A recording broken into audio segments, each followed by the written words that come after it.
Here I am again. I'm trying to return. I don't know if any of you are here. I'm very sorry that the sound disappeared. I don't know if the sound is back or not. Can you hear me? That is the next question. Um, can I be heard? I don't know if anyone's there. Yes, you can hear me. So, right. Here we are again, loud and clear. I'm very sorry for the interruption, but I think the interruptions are for various reasons. But there we go. There is a horrible noise in the background of a stupid heating boiler. And, well, there will be the noise of other people shortly. But there we go. So, right, much better. Okay, you can hear me. So let's wait for the other people to come back if they can come back, if they wish to come back. Thank you. It was not my microphone. I don't know what it was. No, it's this YouTube is the most stupid thing on the planet. I don't like this YouTube thing one bit. It's very hard to work with, not very easy to work with at all. So there we go. So anyway, evening to all from Malta, says Cafe Dando. Well, good evening to you in Malta. Thank you. Right. Anyway, so right, there's a few of you here now, so we'll wait for a few more of you to come back if you decide to come back, because we clearly have lost quite a lot of you. There we go. And then we'll talk about Omaze, which is my topic of the day. And we'll talk about Rachel Reeves, Queen of Thieves. So there we are, and then we can have a quiz. I've written lots of quizzes today. I sat in the garden. That's why I've gone beetroot red, which was a very silly thing of me to do, perhaps, because you can't sit too long in the sun. But have I ever met Carol Vorderman? I have met Carol Vorderman, yes. Mrs. Vorderman was a very pleasant lady to meet, but I do think she's going a little overboard with her hatred for the Conservative Party, and she's gone a bit too aggressive. I don't like I didn't like Rishi Sunak's government, but she went a bit overboard. Storm of the Harmer, yes, he's awful. How far am I from a beach? I could probably walk to a beach in about 7 or 8 minutes, but I don't generally go and sit on beaches. I don't like sand. I'm not into sand myself. I wear socks. I don't like having my feet in, sand because, what could be in the sand, dog shit and all the rest of it. No thanks. Ugh, no thanks. Not into sand. How big is the garden? It's very small. Very, very, very small, but it's perfectly formed. So there we go. Right.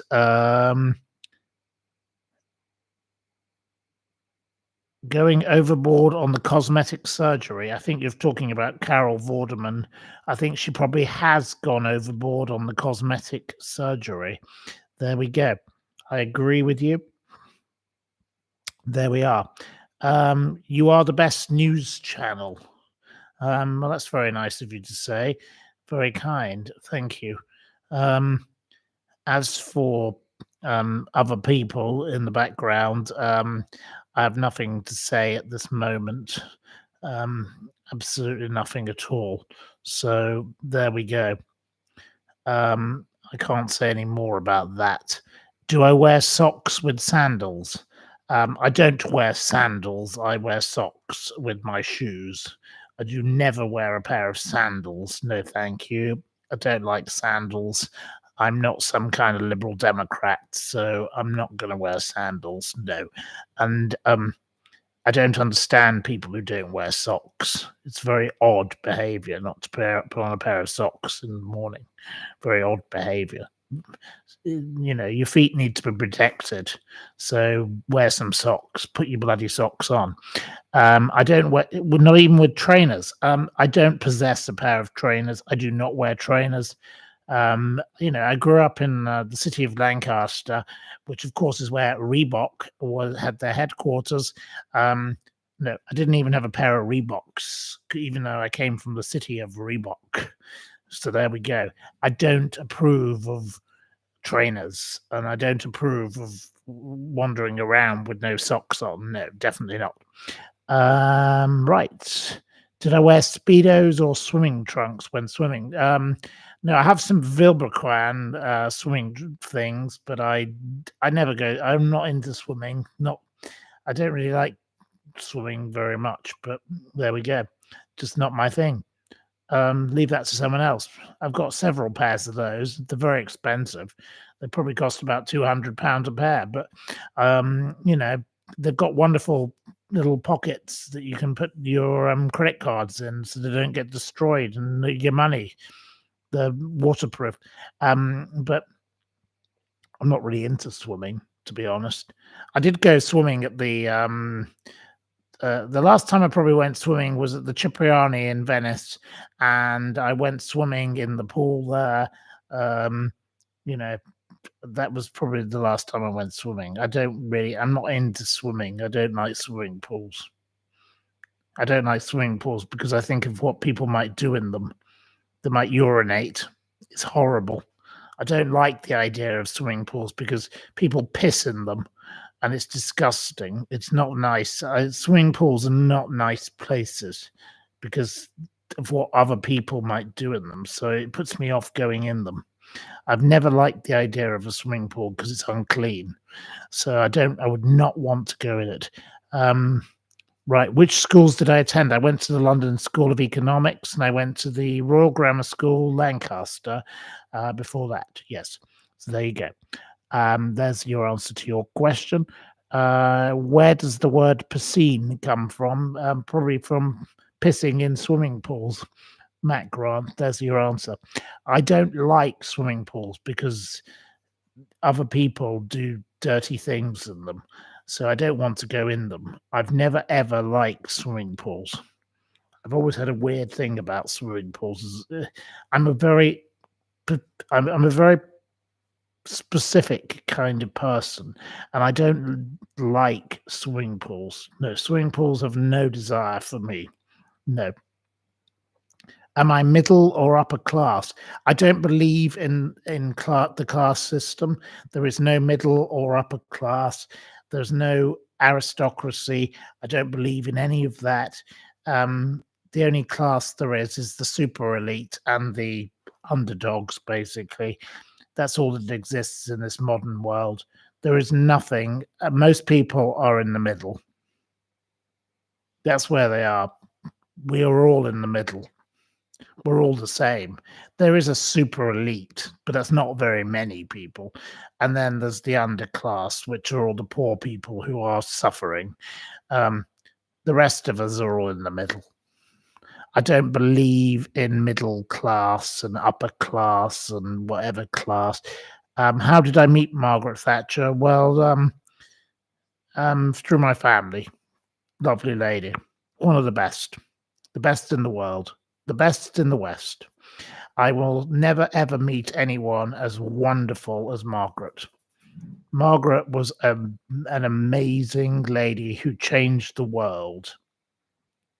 There is no one who is ever going to be like Margaret ever again. Margaret makes everybody else in history look boring. Let's be frank. She was the best in the West, a heroine, and she saved Great Britain. She was fabulous. There was nothing better than Margaret Thatcher. Right.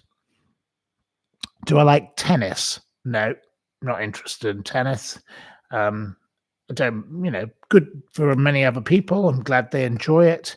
Just not for me. Not into tennis. I like shooting. I like fishing. I like things like that. I like reading books. I like theatre. I like lots of things. But tennis, not for me. But Anyway, I'm glad other people love tennis. It's a fabulous game. Good for them. But it's just, I'm not into that kind of activity. It's just not my kind of activity. Do I like Theresa May?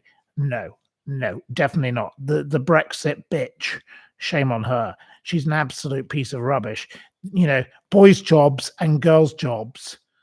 Philip and Theresa, he puts the bins out. For God's sake. You know, she's awful. She's absolutely awful, that Theresa May. One of the worst prime ministers in history. Shame on her. Absolutely shame on her. Awful. Did I like watches? Do I like watches? I did have a lovely watch, but it got stolen in Hyde Park, and I had a knife put like at my throat in the middle of Hyde Park at 5 p.m. in the afternoon, walking from Mayfair to Knightsbridge, and I've never had a watch since. So no, I don't like watches. No, I'll never have a watch ever again because I don't see the point of risking your life. And I handed the watch, and then he said, "Give me your keys," and I gave my keys. He said, "Give me your phone." I gave my phone.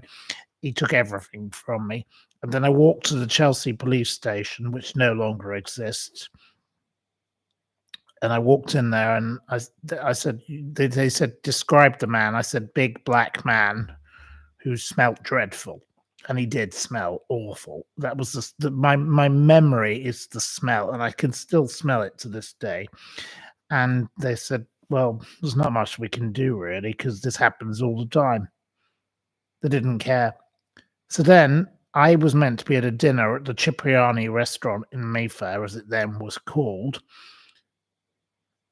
So I found a taxi, and I said to the taxi driver, "I have no phone, I have no money, I have no keys, I have nothing, I can't do anything. Would you please be able to help me? And my friends, I'm sure, will help you at the other end." And this kind, wonderful gentleman drove me to Davis Street, Mayfair, to Cipriani restaurant. And when we got there, I said, "I'm going inside and I'm going to come back outside with my friends if they're here, and they will pay you." And they came outside, and he said, "I want no money from you because you are a victim of a terrible crime. And I want," and I thank that man. I don't know what that man's name was, but he was so kind to me that day. That was an absolute act of decency and dignity, and he was wonderful and kind. And yeah, that's why I don't have a watch. I will never ever have a fancy watch.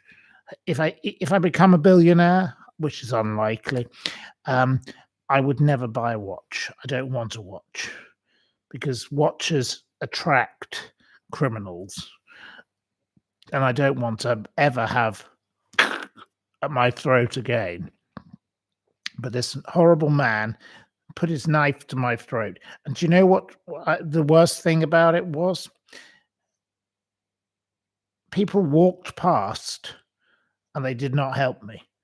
They just kept walking. Nobody cared. They just kept walking because they didn't want to get involved. And that is what is wrong with the world. But the taxi driver, what a hero. He was superb. I like to give the positive side of the story rather than the negative. Let's be honest. The taxi driver, fabulous. The public, they just don't give a shit. Not interested in helping anybody. Absolutely appalling how everybody walked by and just ignored. But I believe it's very common. But people don't want to get involved because they don't want to get the knife stuck in them. I can understand that to a degree.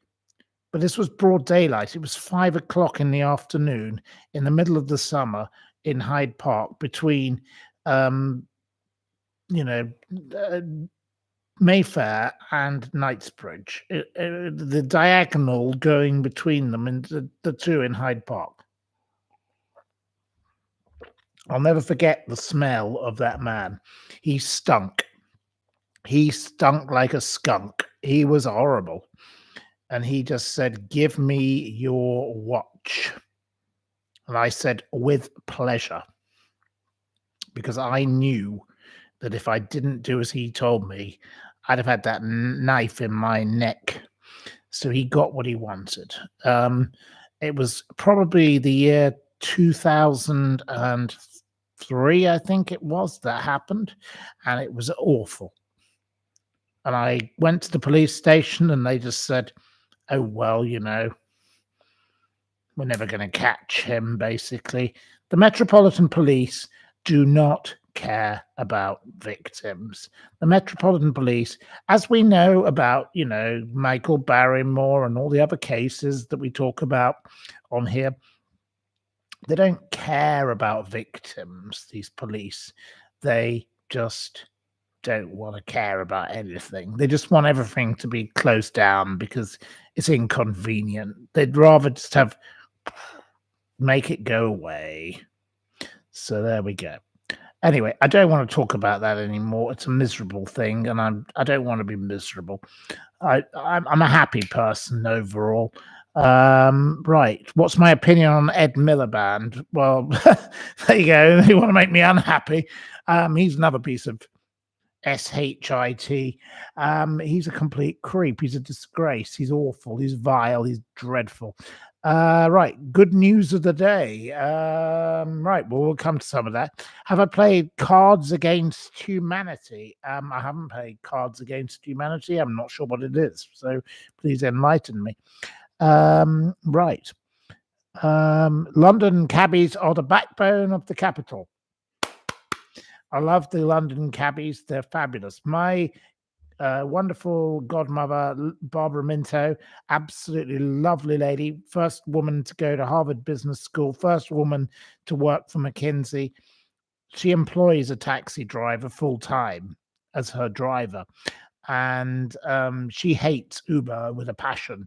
And she is a passionate advocate of taxi drivers. So, yep, taxi drivers are wonderful people. They know the route, they know where they're going, they're worth paying extra for. That is how she feels about taxi drivers. And taxi drivers don't do any harm to anyone. They are wonderful. So, lovely people. Absolutely great. What are my thoughts on Tony Blair? Tony Blair was a great prime minister, in my view. I don't dislike Tony Blair. I know it's an unpopular thing to say, but I think Tony Blair was fabulous as prime minister. He did no damage to the economy. I had a great life under Tony Blair. When he left, it got worse. That Cameron and all the rest of it, they wrecked my life. That's when everything went wrong for me. I loved Tony Blair. I thought Tony Blair was a brilliant prime minister. Absolutely great. Barbara Minto is a lovely woman, says Steve Henton. Well said. Thank you. That's very kind, because Barbara is an absolutely fabulous lady who's been part of my life, and she is superb. She's a great supporter of the arts, a great supporter of the theatre. She's a great supporter of everybody. She is the biggest tipper you'll ever know to people who work in restaurants, because when she was a waitress, she realized that people didn't treat people very well in restaurants. So she now gives always generously. She gives a £50 tip to any old waitress. She's a very generous, kind lady, an absolutely superb way of thinking. And Barbara Minto is she's an inspiration to us all. She has, been a lady who has been through adversity. She grew up in an orphanage. She was mistreated by the horrible Catholic nuns, and she is still so positive, and she loves the arts, and she loves everything. She's a joy to spend time with. She's a joy to talk with. She's an absolutely wonderful lady. Does she drink Vimto? Barbara Minto doesn't drink Vimto, as far as I'm aware. Barbara Minto drinks Chablis. That's her wine of choice. And I've had many wonderful bottles of Chablis with her. Um, she, you know, it's she's just an absolutely fabulous person, and good for her for working so hard. And she has been a pioneer in her field. So we celebrate Barbara Minto. Yeah, we always celebrate Barbara Minto. Right. Should our healthcare system be more like the French? I don't know. I've no idea. I couldn't comment on that because I don't know what it works. Do I like jazz music? Yes, I love jazz music. I love all kinds of music. Jazz music is fabulous. Yes, wonderful. Absolutely great. Health is wealth. Do I prefer red or white wine? It depends on the occasion, really, doesn't it? If I'm having a bolognese, I'd rather have red wine than white wine. But if I'm having some fish, I'd rather have white wine. Did I ever meet George Melly? No, I've never met George Melly in my entire life. No, sorry. Right. Right. Okay. Right. Next question. What's my favorite cheese? I don't have favorite anything, but I do love the kind of stinky cheeses. I do enjoy those. So, yep, love those sometimes, but I love all sorts of cheeses. I love a bit of crumbly Lancashire cheese. Yep, I love that. There we go. Good evening from Liverpool, says Mary. Okay, well, good evening to Liverpool. Fabulous. What's a skill you'd love to learn and why? Um, that's a bit of a random question. What would I love to learn? I think I'd love to learn to improve my handwriting because my handwriting is so bad and awful that I'd like to be able to write better. My friend Alexis is very good at calligraphy. I'd like to be able to be better than mine is at the moment. There we go. Do I miss UK food? Well, I don't miss any food anywhere, anytime, anything because I can make it myself. But no, I don't miss food from anywhere. Um, if I want some kind of food, I'll find a way of having it. Um, I love what I actually miss right now. I'd love to have a curry. I'd really love to have a curry. I love spice, and I haven't had enough spice in my life so lately. So I need a curry, and that's what I really, really need. And the local restaurant here, that's Thai. Oh, it's ghastly. The food is vile. It's terrible. So I don't want that, but I'd love to have, a lovely curry because curries are fabulous and wonderful. And I love cooking a curry myself. And I love my slow cook. I miss my slow cooker. Okay, that's something else I miss. Yes, I do miss my slow cooker. There you go. I love cooking a slow cooked bolognese or whatever I cook in it. I love the slow cooker. What was my favorite subject at school? Well, I was told by my English teacher that I was a failure and I was an absolute useless waste of space. So I thought I'd prove him wrong, Dr. Thorne. I believe he's dead now, but anyway, he was an amazing teacher. He was the world expert on Chaucer, and Dr. Thorne said, You'll be lucky to get a grade C or a D at A level English. So I made sure I was in the top 10 people. I was in the top 10 people in Britain at A level English. So there we go. So you set me a challenge, I can do it like that in that case. I can't do anything with numbers. I'm numerically dyslexic. I cannot. If you ask me what is 1 + 5 + 6, it'd probably take me 6 months to work out. But if you ask me about words, I can answer any question. So I'm a bit of a weirdo. I'm a bit of a freak. And I admit I'm not exactly on the trajectory, but I was able to achieve that. So I did it. He set me a he probably actually set me that challenge on purpose. I think he was actually trying to help me. Don't know now because I can't ask him because he's dead. He's probably brown bread. But anyway, he he set me that challenge and I went and I was ahead of anybody else in the whole country when he said I was going to be a failure. So, in life, if someone tells you you're going to be a failure, prove them wrong because that's what I did and I was very proud to do that. And he had to apologize to me. And he did. And he did. And he was very humble about it. And in front of my mother. There we go. And my mother and the French teacher, Mr. Gorse, who you often hear about here, they get on quite well. So there we go. Different kind of teacher, but there we are.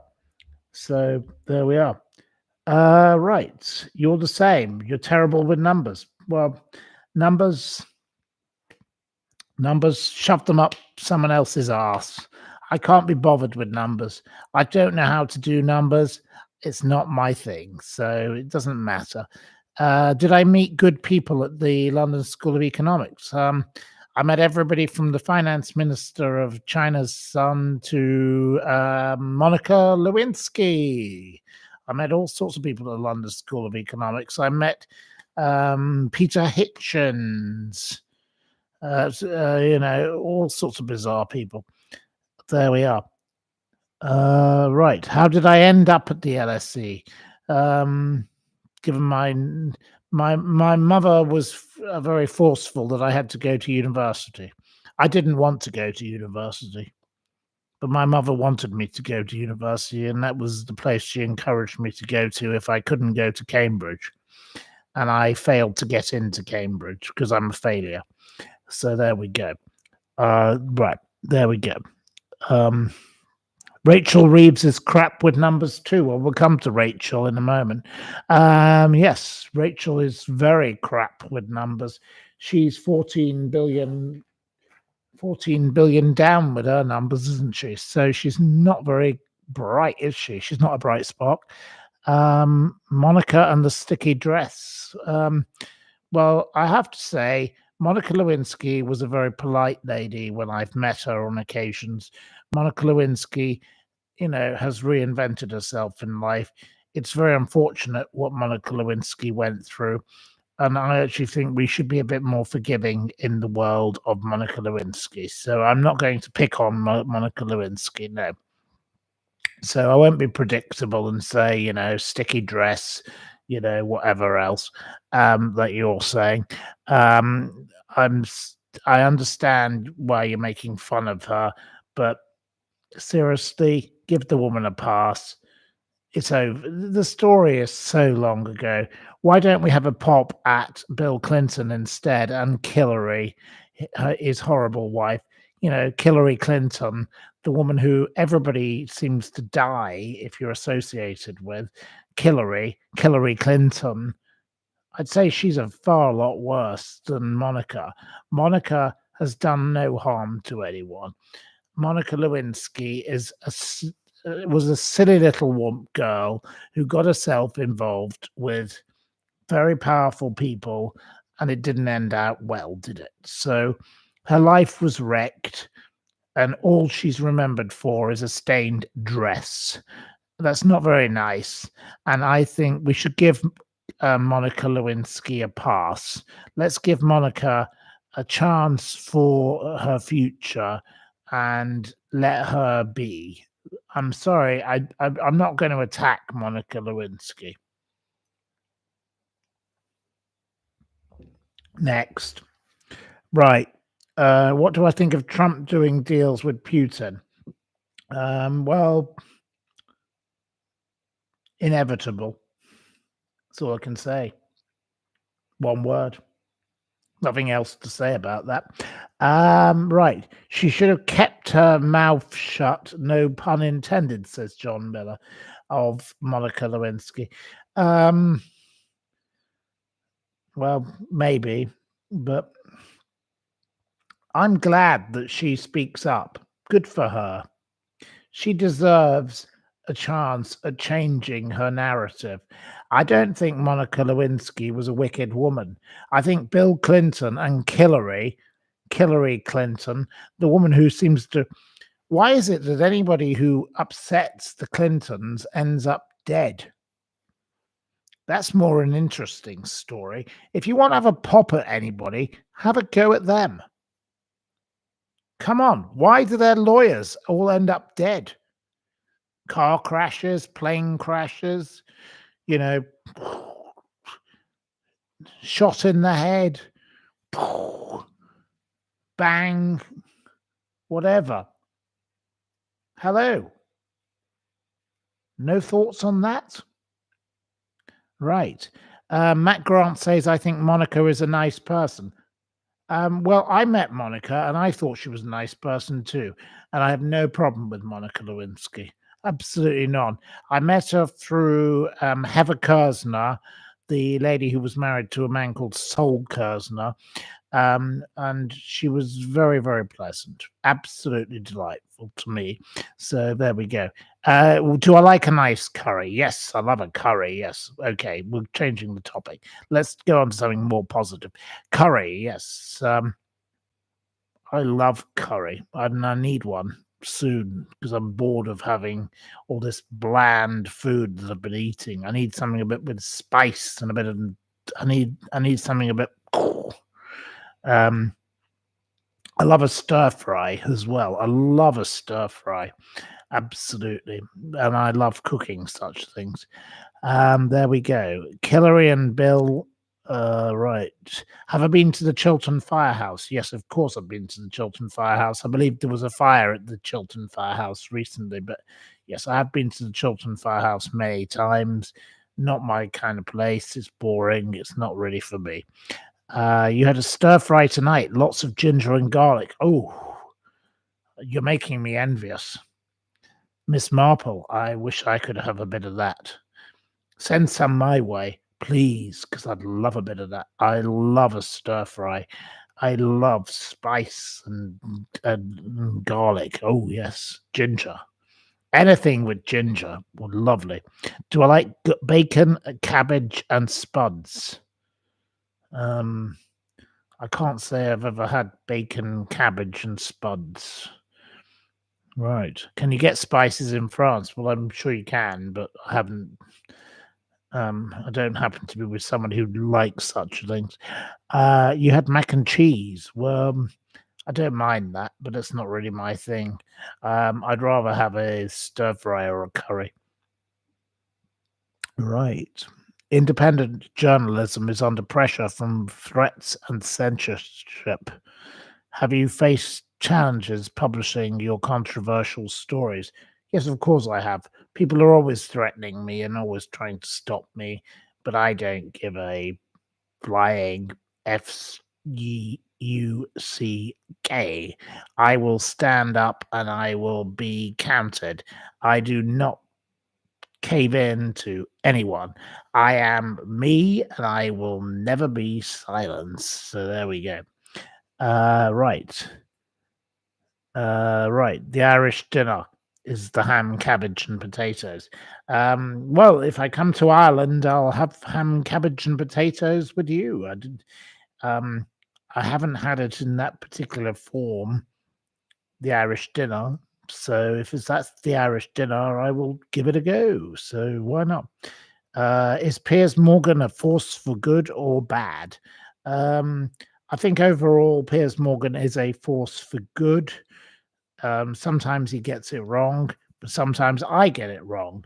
Sometimes we all get it wrong. So, I'll give him a 75%. Okay? Cheers to Piers Morgan. There we go. Right. Would I like to be Prime Minister? No, thank you. No, never. Don't want to be a politician of any form. No, thanks. Wouldn't be very good at it. I'd be an absolutely useless politician. Am I a fan of David Mitchell and Victoria Corrin? Victoria Corrin can be amusing on occasions. David Mitchell, I don't know that much about. There we go. Of all the cases you've ever followed, which one do you think the public has been most misled about? Misled about a case. I think Jeremy Bamber. Jeremy Bamber has been in prison now for far too many years. Jeremy Bamber, read the article in the New Yorker. Jeremy Bamber should be free. The longest, worst suffering prisoner in Britain. Right.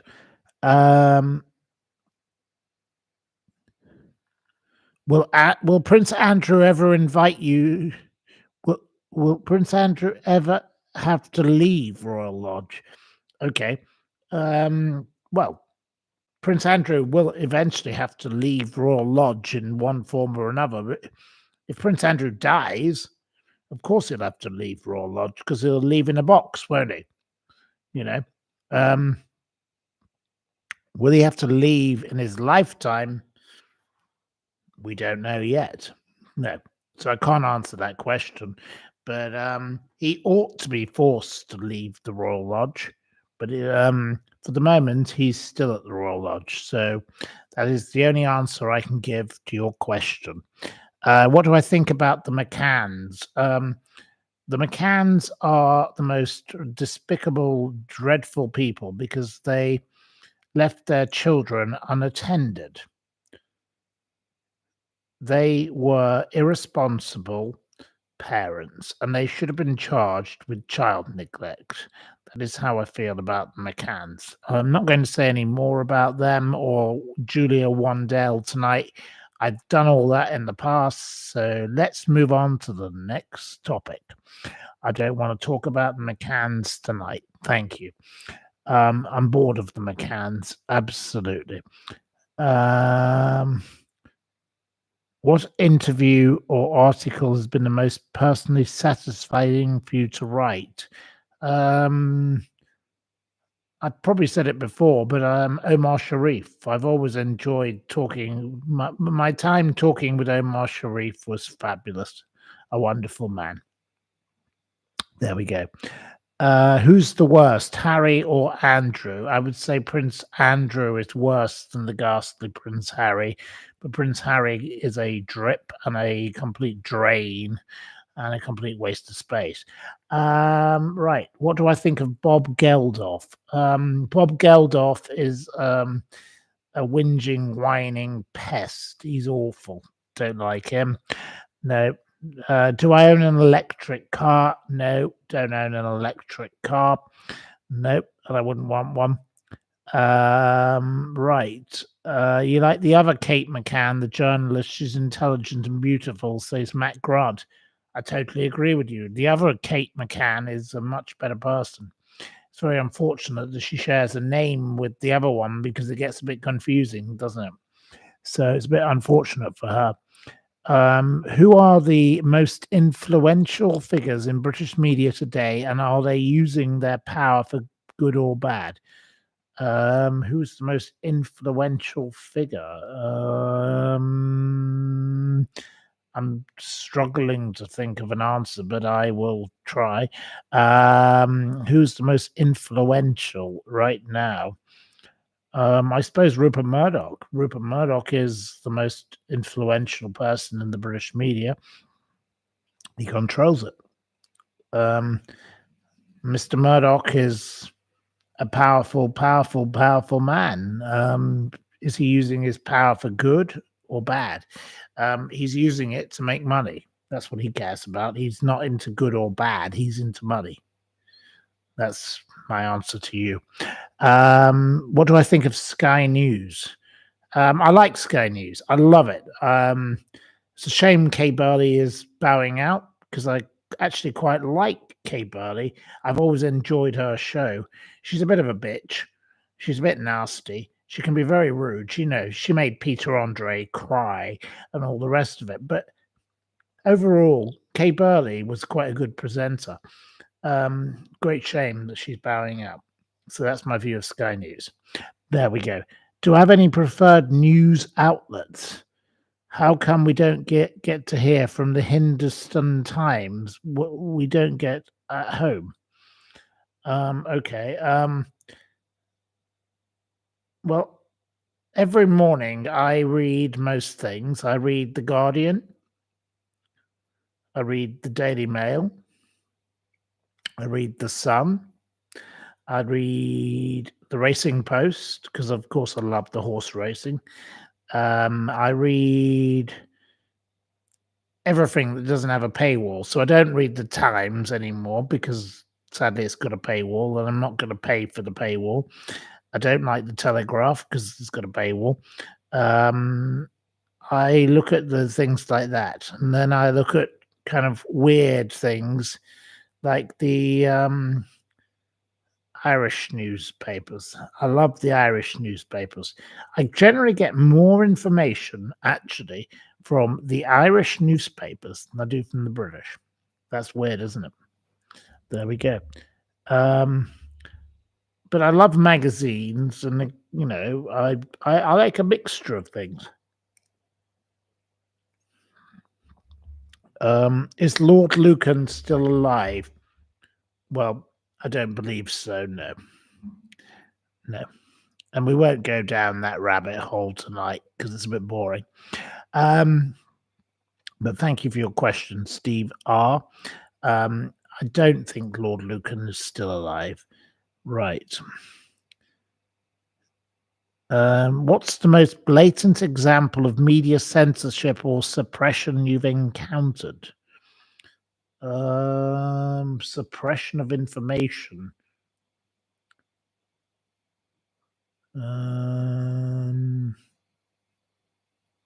I would say the information about who Ghislaine Maxwell sex trafficked her victims to.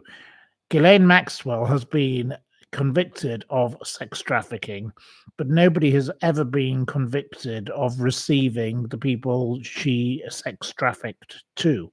So that is the most blatant example of suppression of information. We need to know who she supplied those people to, don't we? So Donald Trump promised to release the files. Well, come on, Donald Trump. Man up, grow up and show up, Donald Trump. You're actually pretty useless, Donald Trump, Mr. Big. You've not even named a single one of them. And you are in hundreds of photographs with her. So let's be having you, Donald Trump. Come on, Donald. Man up, grow up, and show up, Donald Trump. There we go. Right. Next question. You think the BBC World Service is the best for accurate news? Well, the BBC, as Christine Hamilton says, is buggers broadcasting communism. And I tend to agree with her in many instances, but I do love listening to the BBC myself. I spend most of my life listening to the BBC Radio 4 because it's all I've got in my life because I can't listen to anything else because I can't get anything else. Which social climber do you think has been the most successful at infiltrating high society?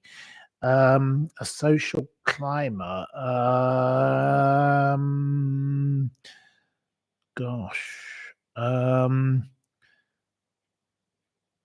Well, I'm not immediately going to go for Victoria Harvey because she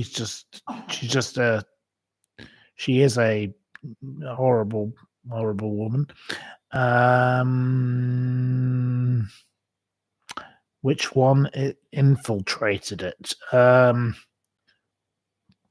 I don't know. I'm struggling here. You have to buy some time here.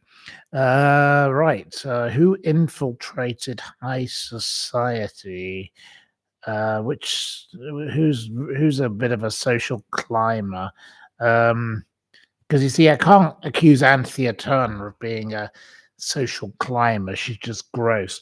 Or Lizzie Cundy. They're just gross. They're just a pair of dreadful old slappers. Right. Who infiltrated high society? Acid Rain, I suppose. Rain Spencer. Yes, Rain Spencer. She managed to claw her way up by marrying Earl Spencer. Yes, Rain Spencer is the biggest thing. And of course, Diana, Princess of Wales, called her Acid Rain. She was a snotty, horrible woman. And she was a shop worker at Harrods with Fayed, because of course he made her a director. And she used to man the tills. So yeah, she's the biggest infiltrator. She's an infiltrator, is Acid Rain. Yeah, there you go. There's one example. I don't know of any. I can think of others if I had time, but I don't have time. Is Grace Dent a social climber? Grace Dent seems to be a bit chippy, but I don't really know her, so I can't possibly suggest that she's a social climber, but you think she is. That's fair enough, Miss Marple. I don't know enough about Grace Dent to criticize her. You think that Frank Spencer was funny? Totally agree. He was a funny person. He was amusing. I enjoyed his humor. The character, yes, wonderful. What did I think of Johnny Rotten? I didn't know much about Johnny Rotten, so I can't make too much. Miss Marple says, I love the description of Acid Rain's mother, Barbara Cartland. Her eyes look like two crows that have crashed into the white cliffs of Dover. There you go. Says it all, doesn't it, really? Acid Rain wasn't a very nice lady. She was wicked and unpleasant, and I did meet her on a number of occasions. Not a kind-hearted woman. What did I think of? Right, Pick and See Josie. I don't know what that means. Pick and See Josie. Never heard of them. Can't answer your question. What do I think of Vardakar? Don't know who that is either. Vardakar? Don't know who that is. Sorry, I'm very sorry. If I don't know, I will be honest. I'm sorry, I've never heard of this thing.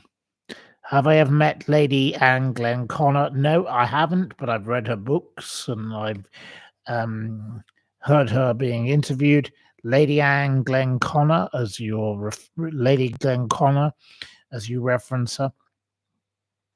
She sounds wonderful.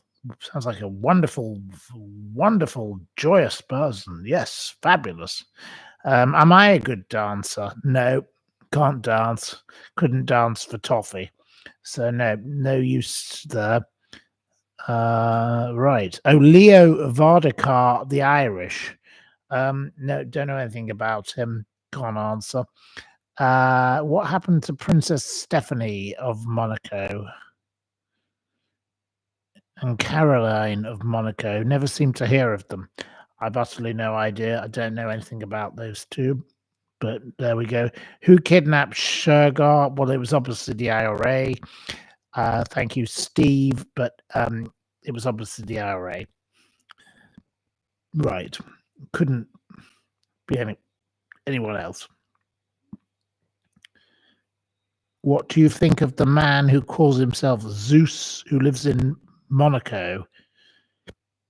He is in love with the camera.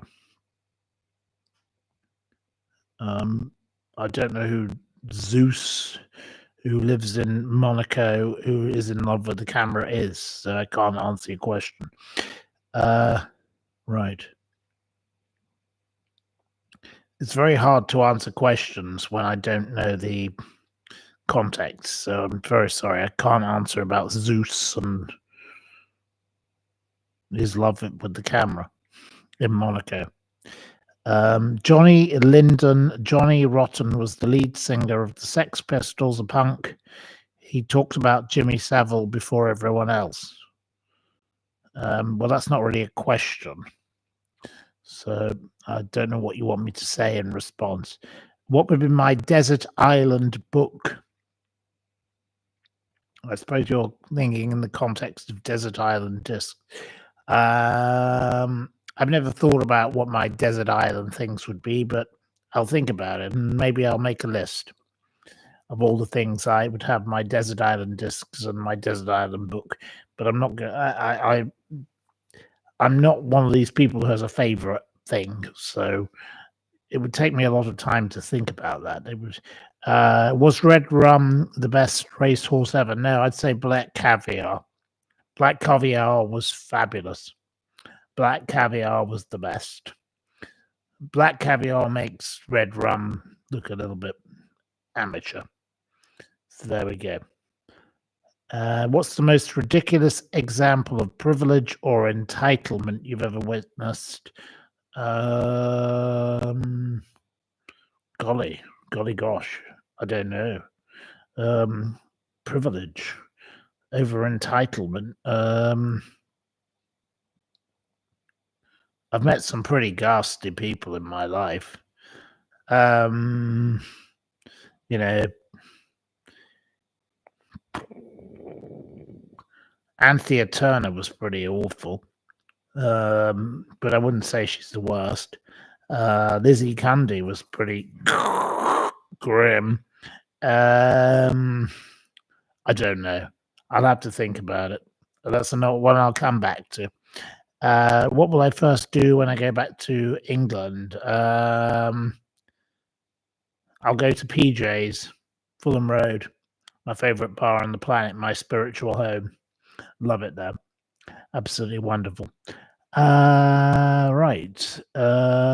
Who's the most patronizing snob you've ever met? Most patronizing snob I've ever met. Oh gosh. Again, this is I'm not being difficult. It's very hard to answer these questions. The most patronizing snob I've ever met. Most snooty person. Right. I'm thinking. I'm trying.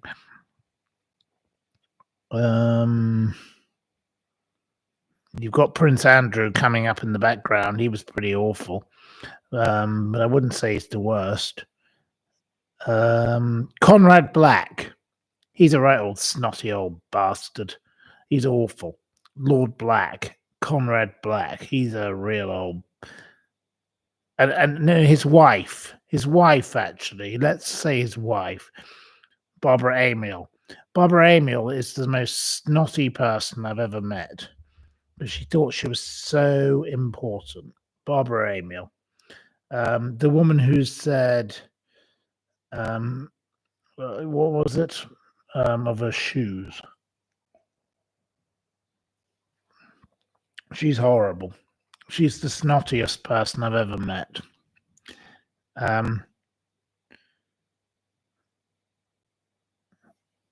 No, she's definitely the worst. Barbara Amiel, one of the worst. Right old snotty cow. Awful woman. Vile. Right. Have I met Lord Fulford? Yes, I have met Lord Fulford. He's a friend of my friend, Sir Benjamin Slade Baronet. And we love Benjamin Slade Baronet. So there we go. Lord Fulford made a program called The Fucking Fulfords. It was about his stately home. And it was a little bit, a bit of a rant on his part and how he survived. I don't know the man, but I have spoken with him and met him briefly. I don't know him well, but he's a bit of an angry old man.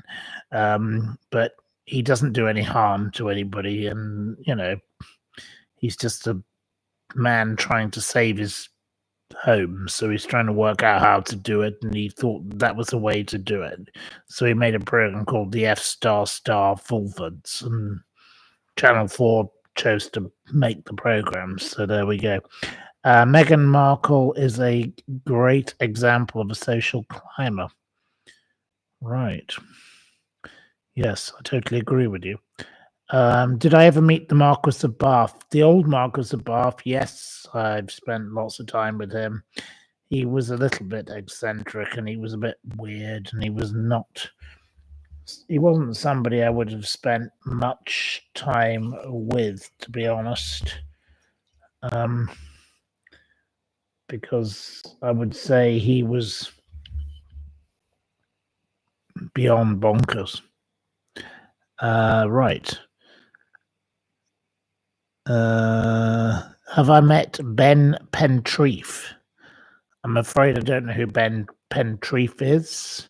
Did I meet the Wifelets? Yes, I knew lots of the Wifelets. Yes. Have I ever met King Charles? No, I've never actually met King Charles. No, never met him once. Right. Do I like satirists? I don't know why you asked the question, but yes, I do enjoy satire, like most people probably would. No problem with a bit of satire. Have I met Billy Connolly? Nope.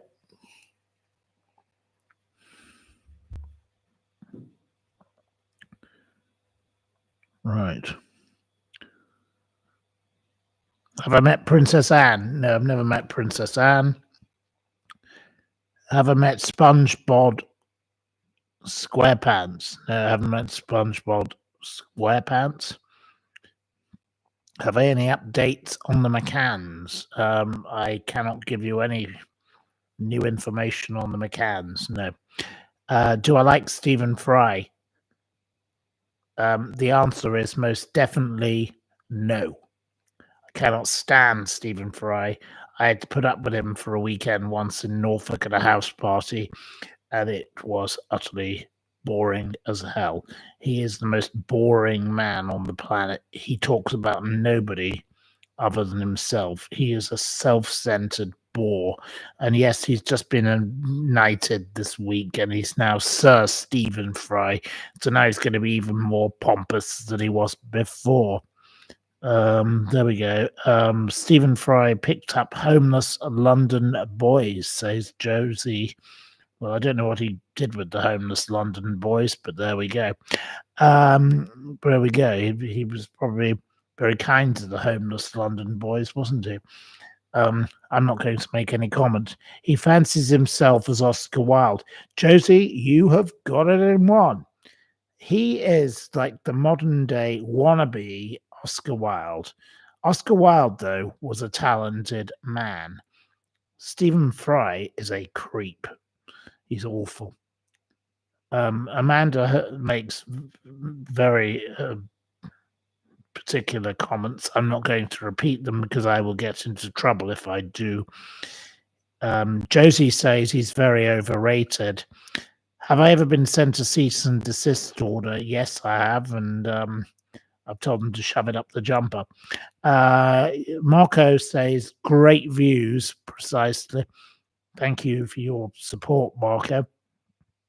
Have I ever met Trudeau? No, I've never met Trudeau. Don't know anything about Trudeau, but not a nice man, clearly. And I don't like Mark Carney. Mark Carney, very bad. Bad man. Do you believe there are certain subjects that no journalist dares touch? Well, many people won't go near certain topics, but I'm not afraid of anything. I just don't do conspiracy nonsense. And when I'm told that I'm not going after the right thing, that's not because I'm not going after the right thing. It's just I'm not interested in it. I will go after the stories I'm interested in, and that is how I work. I am not going to be guided by being told what to do by anybody. And, these conspiracy people, they like to get angry when I say, well, I'm not really interested in your story, which I don't now bother to do because it's better just not to respond at all. But I know what I'm interested in and what I feel is relevant, and I go after what I'm interested in, and I do my work, and I do my digging. And we're going to come in a moment. We've been going for an hour now, but look, this is my research on Omaze. And I'm not going to give you all of the stuff I've got on Omaze. It's not amazing. They're a bunch of crooks. But I'm not going to give you this because I'm going to do a program, hopefully with Netflix or something of the like, about Omaze. But I'm going to talk about Omaze this evening. Now, that is my research, and that takes me multiple days to bother to do. And the modern day media don't bother because they haven't got the resources. There's no money to delve into a story. I go and get things. I find sources. I have a mortgage broker who goes and gets me the land registry documents. I have all sorts of other people who help me. I bother to get multiple sources because that is how a story stacks up. You have to have information. If you don't have information, you don't have a story. And I'm very lucky. I can bring people and I say, help me. And that's what I do. So there we go. Before we get on to this, does Elton John have a press injunction? Yes, there is an Elton John super injunction. We won't go into that right now. Am I a lord? No, never been a lord. I'm not an aristocrat. No, so can't answer. Could Elton John and Stephen Fry hooked up? Quite possibly. I don't know. No idea. But the pair of them belong together because they're both gross. They're both awful, vile people. Can't stand either of them. You sound dead posh, just saying. Right. I don't know what to say to that, really, do I? I don't particularly think I'm pretty common, actually. I'm very, very common. So there you go. Right. There we go. Where's my orange jumper? I'm just wearing a different color tonight. So tomorrow I'll wear an orange jumper just for you. Roy Fletcher. Thank you. I'll wear an orange one for you tomorrow. You're not common, says Davina. Well, I think I am. I'm very common. I'm just an ordinary person. I'm absolutely nobody. So there we go. Right. No, I will happily say I am totally common. I'm an ordinary person. Right. People are very attached to your orange jumper, says Josie. Well, if you like orange jumpers, you can go to Bernard Weatherall and you can buy some from them because Bernard Weather will sell those orange jumpers. I do not get paid. I have no association. I have no affiliation. I am not sponsored by anybody. I wish I were. It would be nice because given the amount of bloody conversation we've had about this, I could have made a fortune, couldn't I? Out of tangerine sweaters. Yep, there we go. And Linda Jo says, "You are a very happy soul." Well, that's very nice of you to say. At least you've cheered up my day. You're the first person, Linda Jo, to cheer me up today. That's very kind of you. How nice that you said I'm a happy soul. You're actually a nice person. Thank you. That's really, really appreciated because so many people have been so horrible to me today that I actually think that's a lovely thing. Josie says peach is a lovely color. Well, peach might be a lovely color, but I like tangerine. So there we go. I have to beg to differ with you, Josie. There we go. What's my most expensive impulse buy? Well, I bought a Range Rover once when I was 20-something years old. Because I wanted to treat myself to something nice. And I miss my Range Rover more than I miss anything on the planet. I loved my Range Rover. Everybody who went in that Range Rover loved that car. Barbara Minto loved the seats, the heated seats. It's a strange thing with people. They love the heated seats in cars. But Barbara loved the heated seats in my Range Rover. That was her abiding memory. But I loved that Range Rover, and I had a Jaguar E-Type before I had a Range Rover. It lasted a week. It was the worst car I've ever had. It was, the most beautiful car to look at, but it was totally impractical. I couldn't stand that thing. It broke down every day for 7 days, and I thought, I don't need this bloody car in my life, so I got rid of it. I'm not a mechanic, so I can't have a car like that. And I loved. What do I think of Lady Colin Campbell?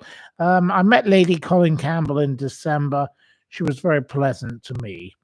I think her views are a bit wacky on many topics, but Lady Colin Campbell hasn't done me any harm, so I wish Lady Colin Campbell well. That's all I shall say about Lady Colin Campbell. Do you remember a Peruvian restaurant on Beecham Place in the mid-70s? Asks AVM. Well, I was born in 1981, so I can't remember a restaurant that was there in 1970. No, it's impossible. I was born in 1981. Miss Marple has just cancelled her Omaze subscription. Well done. We'll come to Omaze in a moment. What do I think of Dan Wootton? He's a complete piece of arsewipe. He's a creep. He's a complete disgrace. And he blocked me on Twitter, and I'm very honoured that he blocked me because he's a creep and he's a cretin. He's revolting, and he's just vile. He's just a nasty man. Don't like him. Don't like the horrible Dan Wootton. No thanks. Dan Wootton, go away, you horrible, horrible little rat. You're awful. What do I think of Helen McEntee? I don't know who Helen McEntee is, so I can't answer it. Jane won't be buying any more tickets. Well done. Right, we're closing down Omaze. Omaze will no longer be Omazing if no one buys any tickets, will it? So good. Right, I'll be coming to Omaze in a moment. So you thought I was over 55. God. I must be aging very badly. I must be looking absolutely awful. I'm not over 55, I can tell you that, but I look that bad? Oh my God. I think I need to go to a clinic. I need to go and get myself checked in. You think I'm over 55? Oh dear. I'm very sad now. I'm shocked and appalled. I'm that bad? I look over 55? Bloody hell. How's my petition going? Well, we need more signatures. None of you sign. So none of you share it. None of you do anything useful. So come on, try harder. Right. Keely says, I'm 46 and older than you. Well, Keely, I'm sure you're not a day over 21, but they're saying that I look over 55 and I'm only 43. I look terrible, clearly. Oh dear. I think I need to go to a clinic. Right. Can I post the link for the petition? I keep sharing it on all the things. Right. There we go. Right. You say that I looked very dapper and you look very fine. Well, that's very nice of you, but the other one was very rude. You signed a few days back, says Miss Perfect. Well, yes, well, please sign and share. Sign and share, please. We need more signatures, please. My other petition, I got 55,000 signatures. My other one, 21,000. So we need to speed this one along. That would be great. If you could ask Omaze's executives one brutally honest question, what would it be? Well, I'll come to Omaze in a moment.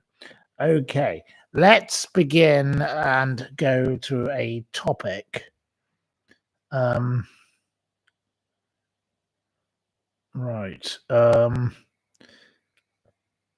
Omaze. Okay.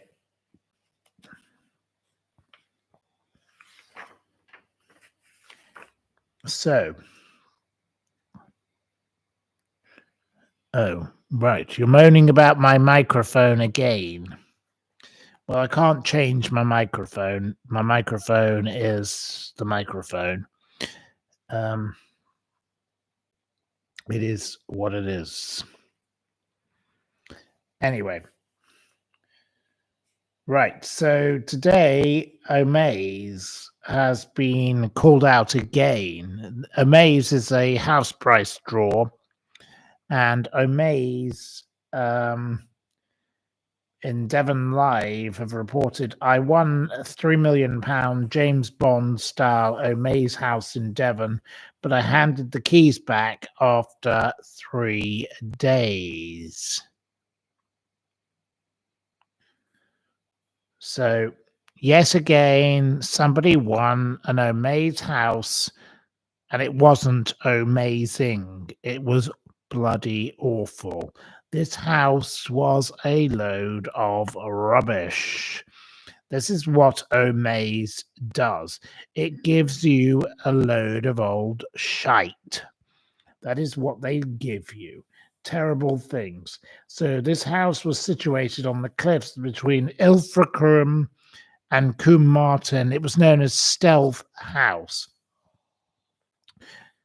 What initially seemed like a dream, says the newspaper, come true for Omaze winner Glenn Elmy, reportedly turned a terrible reality.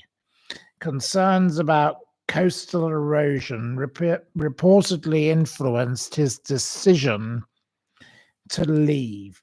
Glenn returned the keys and requested the cash equivalent to the property's £3 million value instead. How amazing is that? Amazing, amazing, oh, amazing.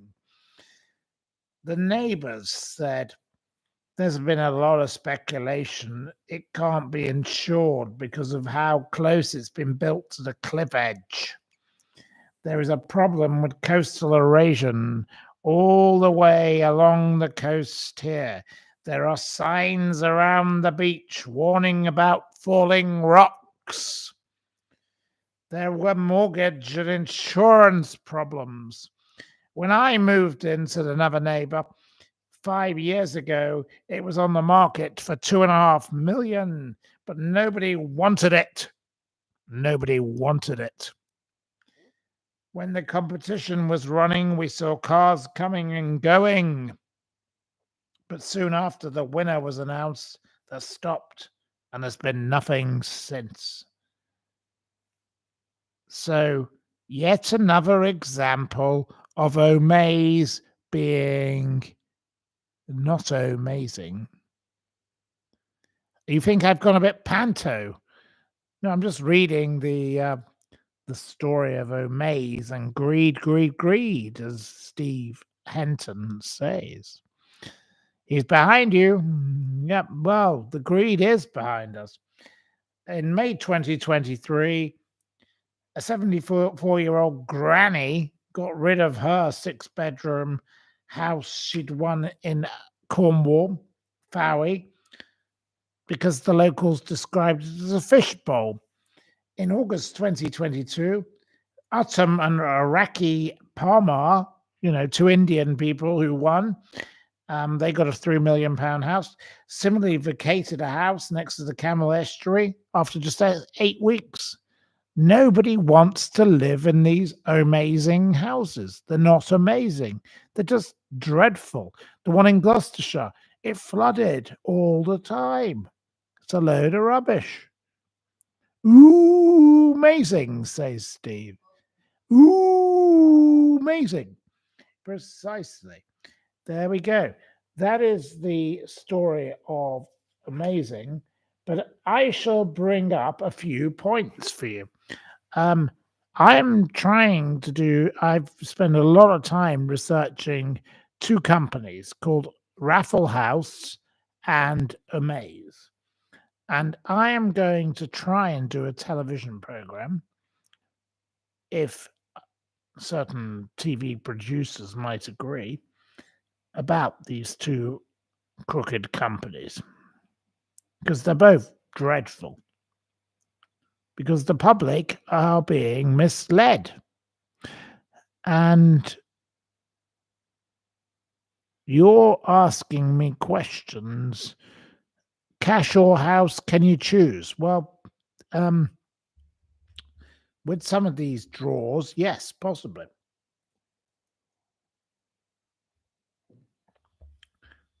My questions are this. Who actually owns Omaze? There's a question. Why were Omaze forced to pull out of the UK, the US, and Spain? They were closed down in both countries. Why did they change their company name in 2021? Why is there a lack of transparency regarding their financials? Why is there a lack of transparency regarding the properties that they offer? Why is there a lack of transparency regarding their winners? That's in the case of both Raffle House and Omaze. Why is there a lack of transparency about what they give as a percentage of ticket sales to charities? Why are Omaze accounts overdue in December 2024? Why did they not have their accounts properly declared on the company's house website in 2024? Why is this supposed big business that advertises everywhere not declaring its accounts correctly? Why is the social media following of Omaze and Raffle House so low, given this must be surely a focus for promotion of their draws? I have a bigger following on social media than both of those companies. Why is that? They spend thousands a month on many thousands a month on advertising. So why do I have more followers? Curious. Okay. Why are Raffle House so worried about regulation? So neither of these two firms like the fact that they don't want to be classified in terms of gambling. they want to be a lottery. They don't want to be a lottery. They want to be a raffle. Now, being classified is very curious. So that is why they give away the opportunity for you to enter for free by sending an entry via post.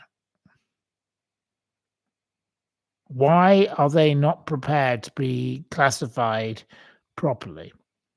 There's something very curious about that.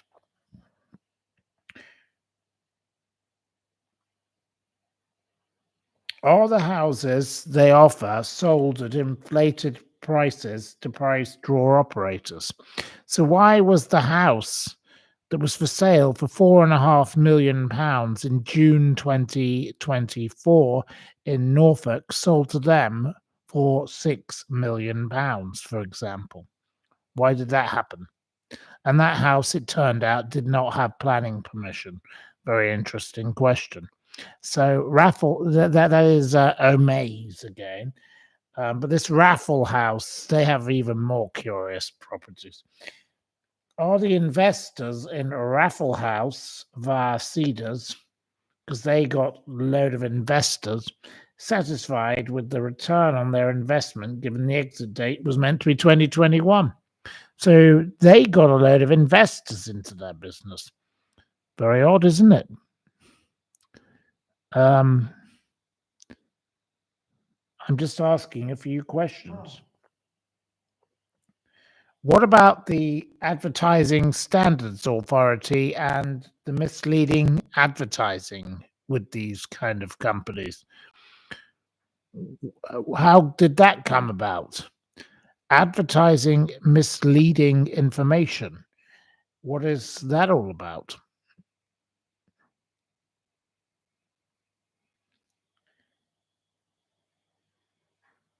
Many consumers have said they believe it to be a waste of time and money, now realizing that they gave their £10 and more than £10, because most of them didn't even realize that when you gave £10, you actually gave £50.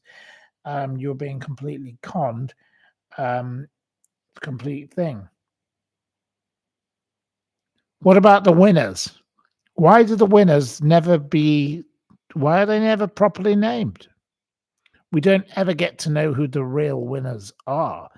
We just get to know about strange details of the winners. Very odd.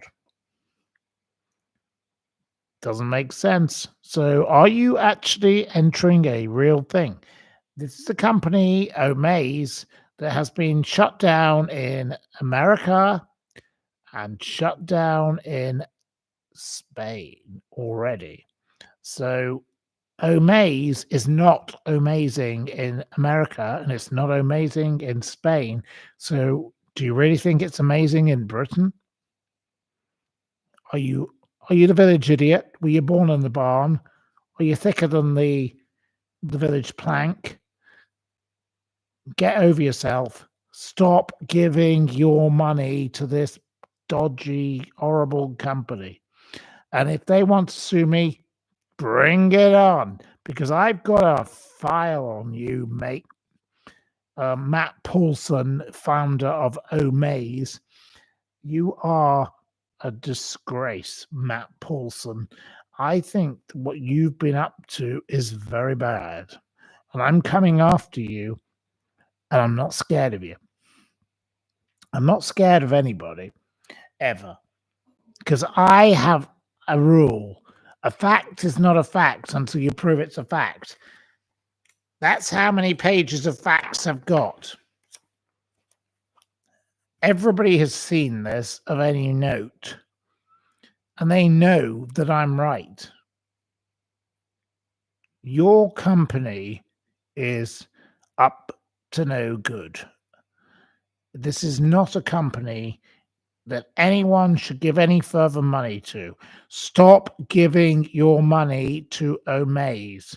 Omaze is less than amazing. It is amazingly awful. It's a vile company. It's a crooked operation of mega terrible, disgraceful proportions. This man, Paulson, well, let me show you a mind map. There's my mind map. That's just a mind map of all the things that he's done.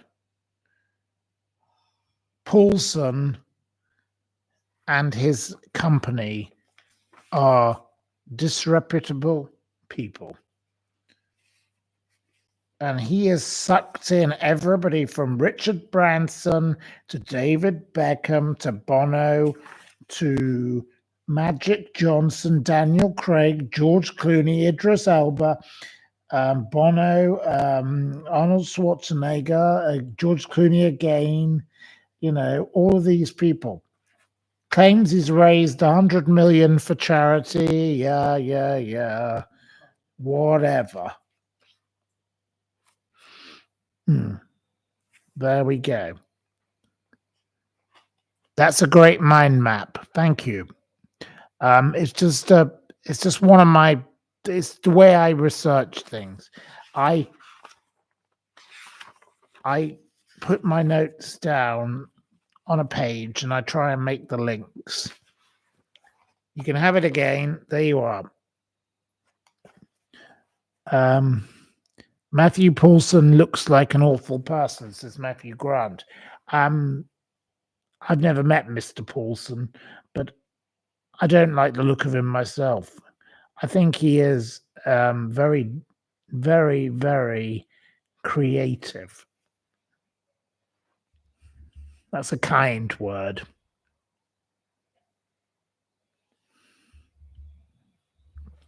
Right. Charity starts at home. I think in his case, it most definitely did. In his case, start at home.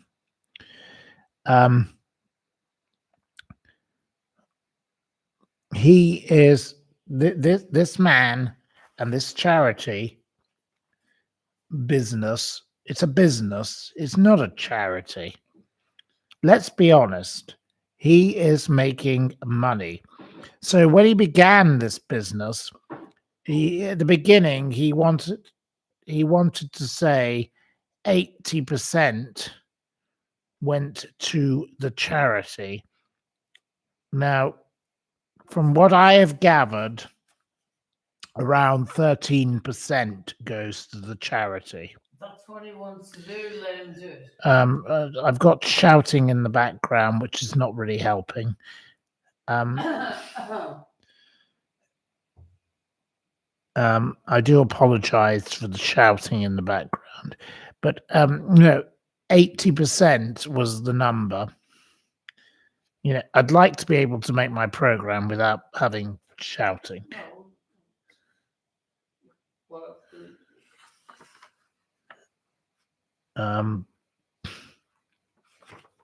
But no, around 13%.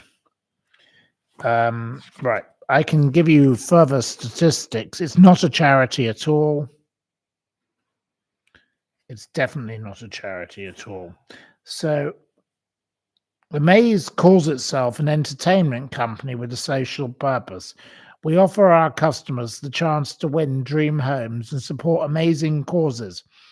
We were launched in the US in 2012. Omaze crossed the pond to the UK in 2020. They crossed the pond because they were thrown out of the US. Fundraising in partnership with some of the biggest and most loved British charities. They claimed we've raised 40 million for incredible UK charity partners. Well, they may have raised lots of money, but where does this money actually go? I'd like to know, of the 34 houses listed on their drawers, how much actually went to the charities. We don't know, do we? So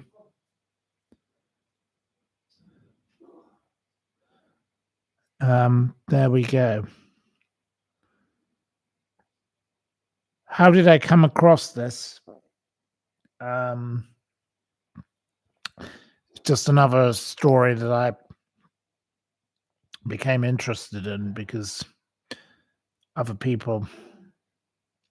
The Gambling Commission is the matter of concern.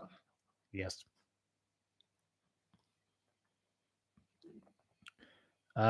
Because what is basically the truth here is that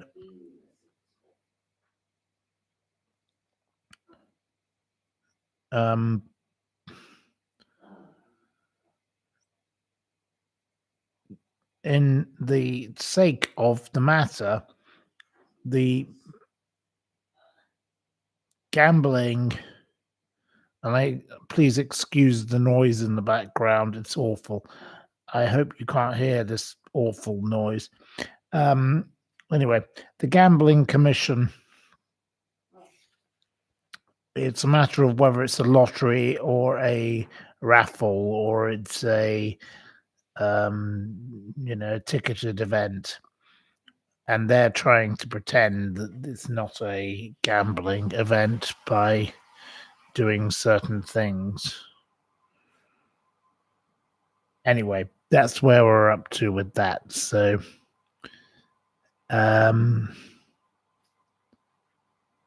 who is more crooked, Ingram Moore or Omaze? I'd say Omaze, because Omaze is making a lot more money out of it. Ingram Moore is just a single individual. She's horrible, but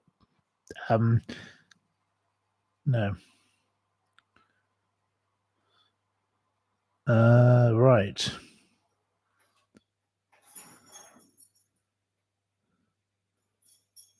Anyway, there we go. Can I imagine the scale of charity fraud in this country? Well, yes, this is a prime example of something that's not quite right. Definitely not. Is Angela Rayner untrustworthy? Okay, we'll move along from my Omaze story. I will say Angela Rayner is untrustworthy. Yes, definitely. Going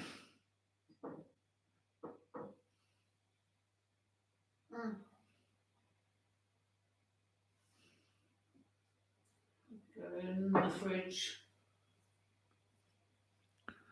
The woman behind me wants to have wine, but there is no wine open.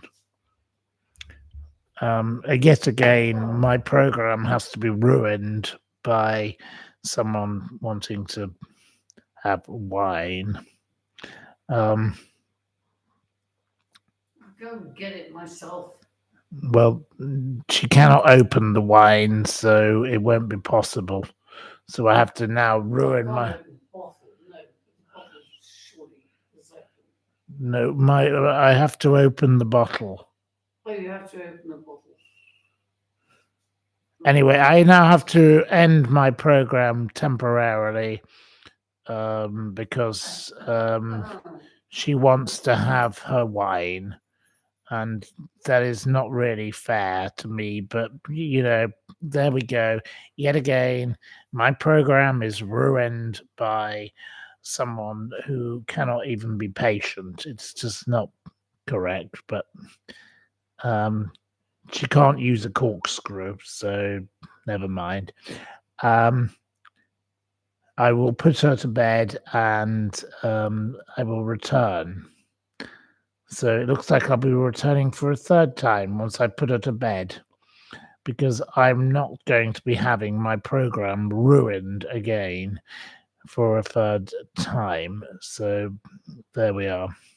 Well, we've already had it ruined twice tonight. So there we are. I'm very sorry, viewers. Yet again, my program ruined yet again. Thank you very much for your patience. I won't be doing this for much longer because I'm going back to England where I belong, and I don't think I can do much more of this because it's not fair. It's not fair to me, and I do all this work, and then my program gets ruined. We haven't even got on to our quiz yet. It's ruined, and you've all come here, and it's just not fair. Glass of wine. It's just not fair what's been done to my program. It's absolutely disgraceful.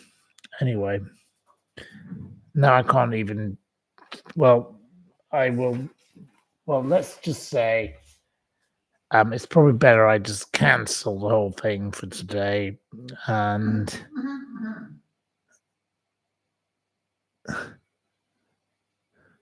pour the wine and come back. Okay, well, I'll pour the wine and I'll be back. I'll give her a bit of wine. I'll give the mad woman a bit of wine and then I'll be back. Okay. Ruining my program. Disgusting.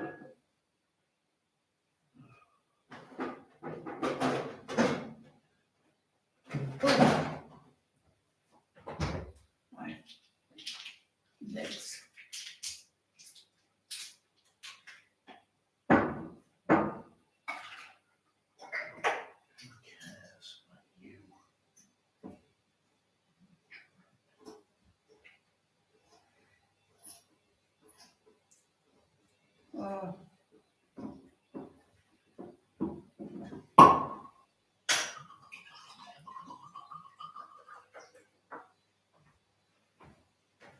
All you care about is wine.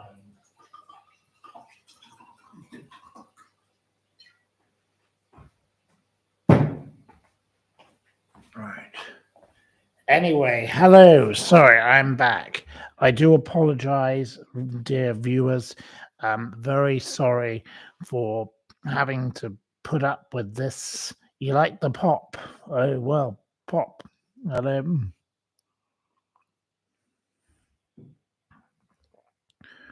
Who will pour the wine when I'm gone? I've absolutely no idea because it won't be me. I'm going back to England. That's where I belong. I need to go. Right. Right. Cheers. Yes. Miss Marple mentions the name beginning with M. I doubt it. Absolutely useless person. Right. So, okay. Right. I've got all of these quizzes ready. I'll choose a random. I'll choose one out of the. Right. I'll choose this one. No. Let me think. I'll choose. Right. Are we ready for a quiz? Right. Are we ready for a quiz? Wine is the problem and the solution. Yes, the quiz. Right. Yes, I need to go to bed soon. Yes, most definitely. I would love to go to bed. Right. So, have we got someone ready to help me with the quiz, or do I have to do it myself? Right. Right. Quiz. Are you ready? Are you ready? Is someone ready to help? We're ready. I don't need her making noises in the background, but she does that. That's just inevitable. I do apologize for grunting noises. It doesn't help anybody. Right. Okay. So the first question is, what is the name shared by the largest diamond ever found and Rolls-Royce's first all-wheel drive vehicle? What is the name of the car, which my father happens to have one of? What is the name of it? We have to spell it correctly, though. Expialidocious. No, it's not the Star of Africa. It's the name of a car. Tallulah gets the point. Well done, Tallulah. Tallulah, of course, it's the Kulinan. So Tallulah gets 1 point for the name of the car. It is 3,106 carats. It weighed 621.20 grams. It was found in South Africa in 1905, and its stones were 105 stones assorted guts. On what occasion was it this very diamond presented to King Edward VII on the 9th of November 1907? What occasion was it presented to him? It wasn't his wedding. It wasn't his coronation. It wasn't his anniversary. No. It wasn't when he got married. It wasn't his funeral. Well, you wouldn't present it to him at his funeral, would you? It wasn't a visit to India. It was a birthday, but which birthday was it? Okay, Roxy, I suppose we can allow Roxy Lee. You are better than anyone else. Roxy Lee, you get the point. 1 point to Roxy Lee. It was his 66th birthday. It was presented in the presence of the Queen of Sweden, the Queen of Spain, and the Duke of Westminster. Right. Next question. Before playing Bette Lynch in Coronation Street, what did actress Julie Goodyear do for work? What was her work? What kind of work did Julie Goodyear do? She wasn't a barmaid. She wasn't a singer. No. Before she was in Coronation Street, she wasn't a fluffer. She wasn't a stripper. She wasn't a nurse. She wasn't a cleaner, a teacher, a waitress, or a pro. She wasn't an estate agent. She wasn't a nightclub hostess. She wasn't an aircraft cabin crew. She wasn't Spitfire pilot. She wasn't or anything else. She wasn't a cook. She didn't sell vacuum cleaners. Right, I'll allow Joyce Grove the point. Joyce Grove gets the point. Joyce Grove gets 1 point. She was a model. She was a hand and foot model. I'm sorry about the noise in the background, which is becoming even more worse. Could you please stop the noise? Thank you. Okay. I can't help it. Well, you've got to be quiet. You're ruining my program yet again. What type of creature is a natterjack? What type of creature is a natterjack? Miss Marple gets the point. It is a toad. Right, 1 point to Miss Marple. A natterjack, of course, is the UK's largest amphibian. It has a yellow line down the middle of its back. In order, I wish that the person in the background would shut their mouth and be quiet because they're ruining my program yet again. I do apologize to you viewers. Please, I do wish that this person would stop interrupting. Don't interrupt the program. A natterjack is a toad. Please, just stop. I know what it is. Can't you just be quiet? You're ruining the program. But if someone says something, I am trying to make my quiz. I do apologize, viewers. This woman will not shut her mouth. It's awful. It's terrible. I just want to get on with the quiz. shut her mouth. a vulgar. Here you are. You can hear this mad woman screaming in the background All again. you have to say is don't say shut up. Why can't you be quiet? You're ruining the program all the time, constantly ruining my program. I don't think all these people are. They don't want to hear from you. Be quiet. I do apologize. She is a total nuisance. I want to be able to. We're trying to do a quiz, and she is interrupting as usual, and it is not correct as usual. So I want to be able to ask my questions without interruption. I don't need her shouting in the background. Correct? Yes. Tell her to shush. Yes, correct. Tell her to shush. You carry on, Matthew. Thank you. Sorry, just ignore her. Says that. Yep, you really are. You've had enough. Precisely. I know some of you love her, but some of you don't. Some of you are absolutely had enough of her. She's annoying as fuck. Yes, I totally agree. There we go. Right.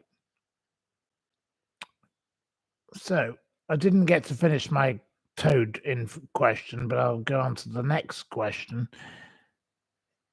In order to save the manufacturer excise duty costs, in which year was the ABV in the UK of Gordon's gin reduced from 40% to 37.5%?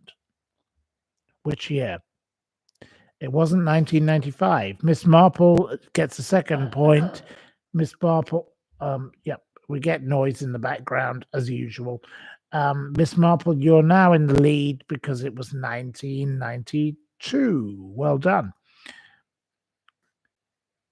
In which 1953 novel did James Bond drink a special martini, as it was called, a special martini named a Vesper? It's 45 milliliters gin, 15 milliliters vodka, 7.5 Lillet Blanc, straight up, chilled without ice, lemon zest, twist zest. Which year? Which year? Sorry, and what was the name of which film? It was not right. Okay, Jason gets it with Jason Warner. You get it with Casino Royale. Jason Warner gets the point. Jason Warner, a point to you. What was the surname of the fictional character the cocktail was named after, the Vesper? What was the surname? What was the surname of the cocktail? It wasn't Wasp. It wasn't Cilla Black. It wasn't Janet.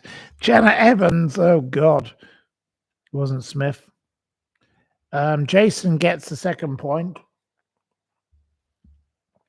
Taking Jason into joint first.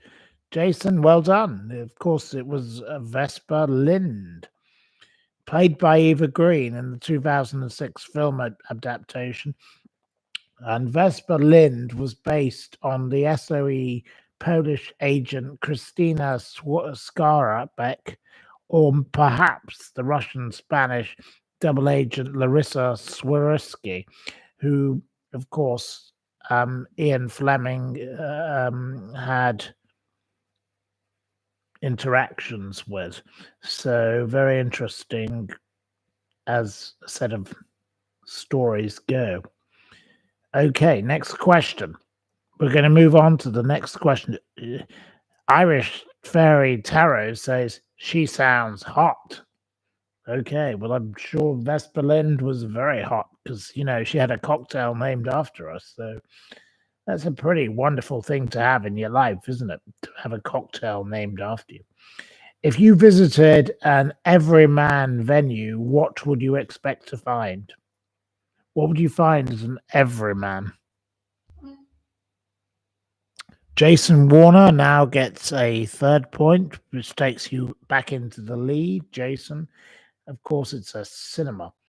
What does Edgardo Osorio make? What does Edgardo Osorio make? I'd never heard of him until I saw an article in the time. He doesn't make men. He doesn't make Elton John. He doesn't make wine, pasta, tacos, coffee, pasta, beer, tequila, knives. Keeley gets the point. He makes shoes. So, Keeley, you get the point. Edgardo Osorio makes very expensive shoes for people like Jennifer Aniston, Demi Moore, and Taylor Swift. The Duchess of Sussex and the Duchess of York were his less celebrated early adopters. So he had some very bad early adopter customers. His company is called Aquazura, and his first shoe was called the Sexy Booty. There we go. I didn't know anything about that until I read an article in the Times. There we go. Edgardo Osorio makes sexy booties for Fergie and Megain. Very unfortunate. And he lives in Venice. Poor Venice. Having this horrible bunch of people who associate with him. Okay. In which state of America is Thomas Keller's legendary restaurant, the French Laundry, located? One of my favorite places I've ever visited on the entire planet. I had a lovely meal there. Which state? Miss Marple gets the point straight away, so she's now in joint first. And of course, it's California. It's in Yountville, and what a superb restaurant. If I could ever go back there again, I would be so honored. I was very lucky to be able to go to that restaurant because you have to book a long time in advance, but I was able to bypass that list because of certain people. But I had a wonderful time at the wonderful Yountville restaurant in Thomas Keller, one of the best chefs on the planet. Absolutely superb food, an amazing experience. So I love that. Okay. In which year did my friend, the former police officer, Peter Blexley, who I did a dinner with in December, who was best known for his talk TV show and as the chief on Channel 4's Manhunt, appear in the series Ripper Street on the BBC? Which year? It wasn't 1982. No, it wasn't 2022. It wasn't. No, none of you got it yet. It wasn't 2001. It wasn't all the rest of it. You come up with loads of answers, but all wrong.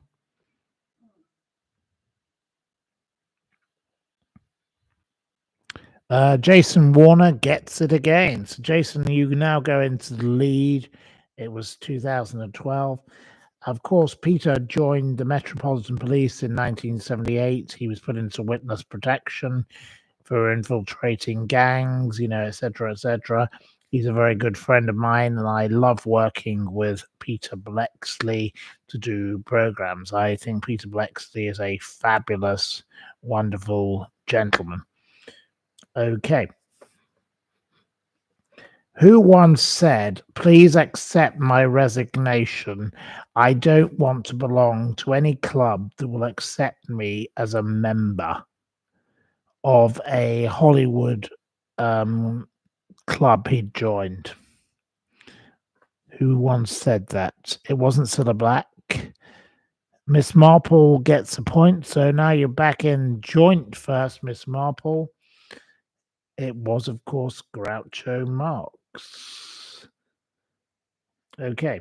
In 2024, who beat Peter Mandelson to become Chancellor of Oxford University? Who beat Peter Mandelson to become Chancellor of Oxford University? Matt Grant gets the point. Well done, Matt Grant. You're now in the game, Matt Grant. The answer is William Hague. Yes. So you get 1 point, Matt Grant. Lord Hague. He beat him, and of course, Peter Mandelson went on to become British ambassador to Washington instead.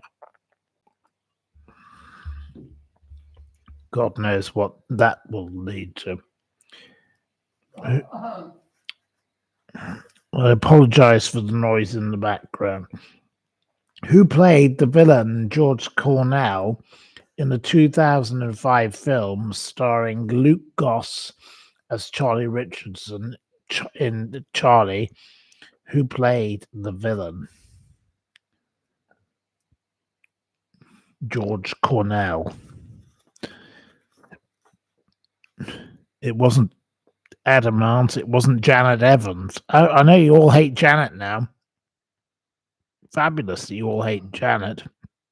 It wasn't Ray Winston.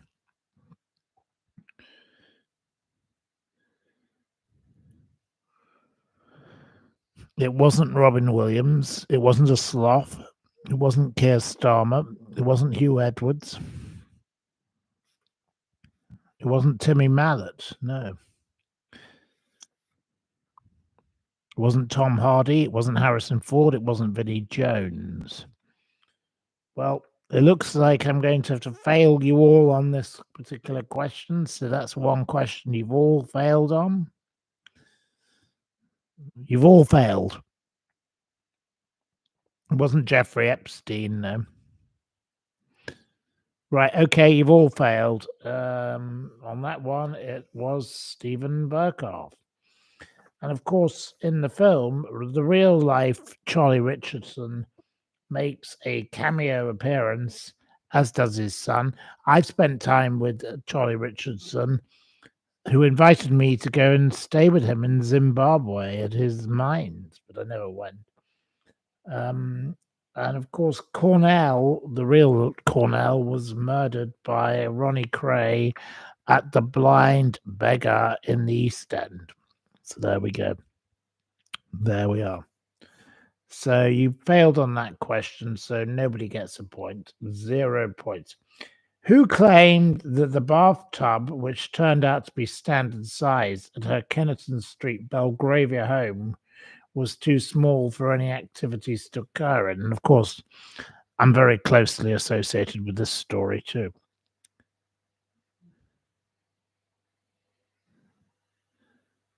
Irish Fairy Tarot, you can have the point. It was, of course, Maxwell, yes, Ghislaine.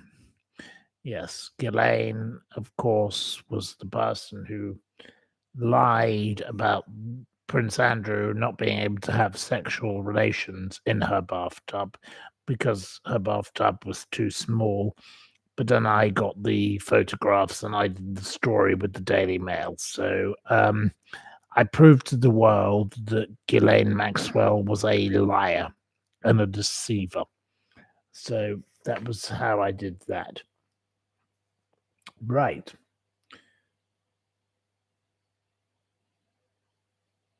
Who once condemned Benedict Cumberbatch as more worthy of hello than Hamlet? Which actor compared his fellow actor and said, "You're more hello than Hamlet"? It wasn't Patrick Stewart, it wasn't Tom Hiddleston, it wasn't Philip Schofield. Philip Schofield is not an actor, Roy Fletcher, so you've obviously got a bit confused there. There we go. It wasn't Mel Gibson. It wasn't Ian McKellen. It wasn't Lawrence Fox. Lawrence Fox as well. Awful. It wasn't Richard Burton. It wasn't the ghastly Stephen Fry or Rolf Harris. Roy Fletcher was only joking. Well, yep. Well, we love a joke, old Roy. So, yep. No, we love a bit. He wasn't Hugh Grant. It wasn't. And Janet Evans is not an actress. She's just an old bitch who who waters down the drinks. It wasn't Oliver Reed. It wasn't Laurence Olivier. It wasn't Sean Bean. It wasn't Bob Hope. Anyway, no, none of you get it again. Another question. Well, it wasn't Arthur Scargill. Well, he wasn't an actor either. So anyway, since we've got to Arthur Scargill, we've really reached the bottom of the barrel. You know, none of you get the answer. The answer is Stephen Burkoff. Mr. Burkoff was the man who said that Benedict Cumberbatch was more worthy of Hello than Hamlet. I do apologize for the noise in the background. This kind of weird shouting is not very helpful. Right. What is the name of the grubby grifter Baroness Moan's husband? What is the name of the husband of Michelle Moan, Baroness Moan? What is the grubby grifter's husband? He's not Mr. Moan. He's not Geoffrey. He's not Prince Andrew. He's not Cat Weasel. He's not Stephen Ringpeace. He's not Moan the Lawn. He's not Andy Barrowman. We need his full name. He's not Stole the Money, but even though he did that, yep, in our view. No, we need his full name. He's not Fletcher Fart Pants, Lord Rich Wosel Gumridge. Tallulah gets a second point, which takes you into third place. Tallulah. His name is Douglas Barrowman, or Doug Barrowman. Okay, in which year did Eddie Jordan circumnavigate the world on a boat? Which year did he circumnavigate the world? It wasn't 1994. It wasn't 1820. It wasn't 1988. It wasn't 1984 or... No. It wasn't 2002. It wasn't 2005 or 6. It wasn't 1979. It wasn't 1930. No, you're not very good at this. Which year did he circumnavigate the world? But you haven't found it. Enigma, you can have a point. It was 2015. Enigma gets the point. Okay. So, not that it makes much difference at this stage in the game. Which scandal is Paula Vanel's associated with? Which scandal is Paula Vanel's associated with?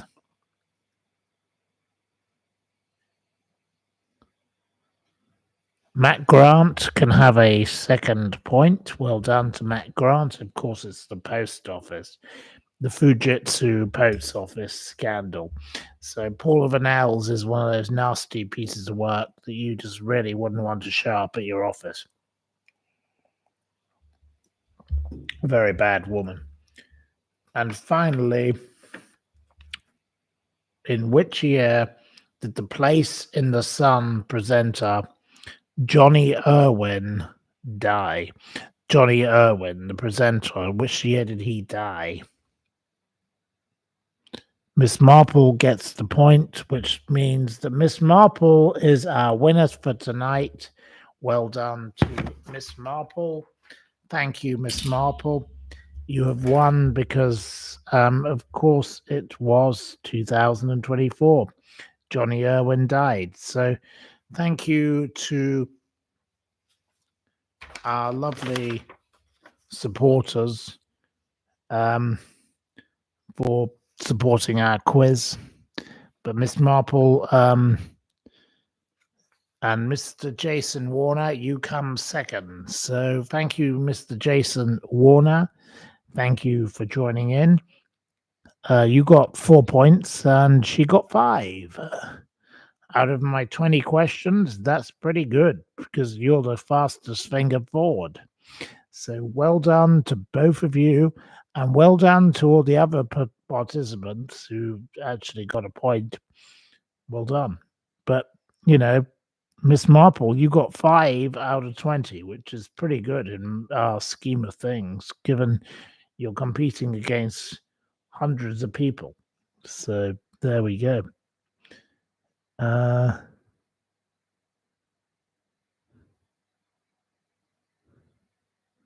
Anyway.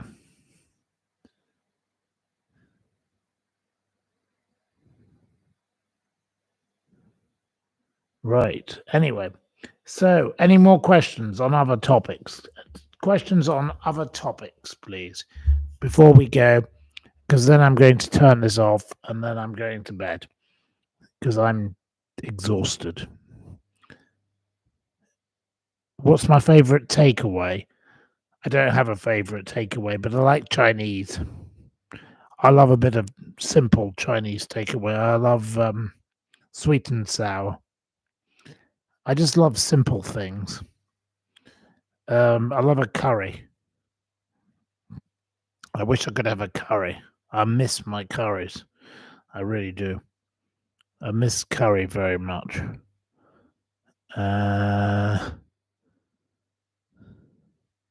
When am I coming back to the UK? I hopefully soon. Very soon. Do I think we'll all die of cancer? I don't know if the world will die of cancer. I don't know. I hope not. Chinese takeaways are great in Derry. Well, maybe I should come to Derry. Be good. Right. We'll all die of something. I totally agree with you. You know, could be dead next week, couldn't I? Never know. I could be dead next week. Never mind. Well, we all live.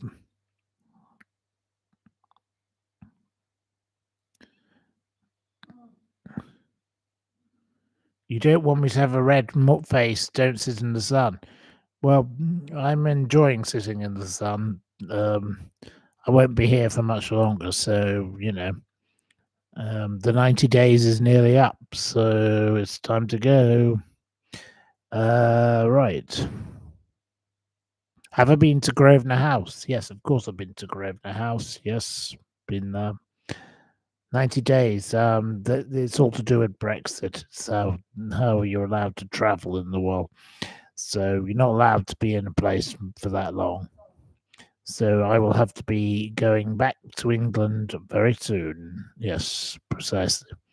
What's my favorite curry? I like a chicken tikka masala, which I know is not really an Indian curry, but I like it very much. I love a bit of that.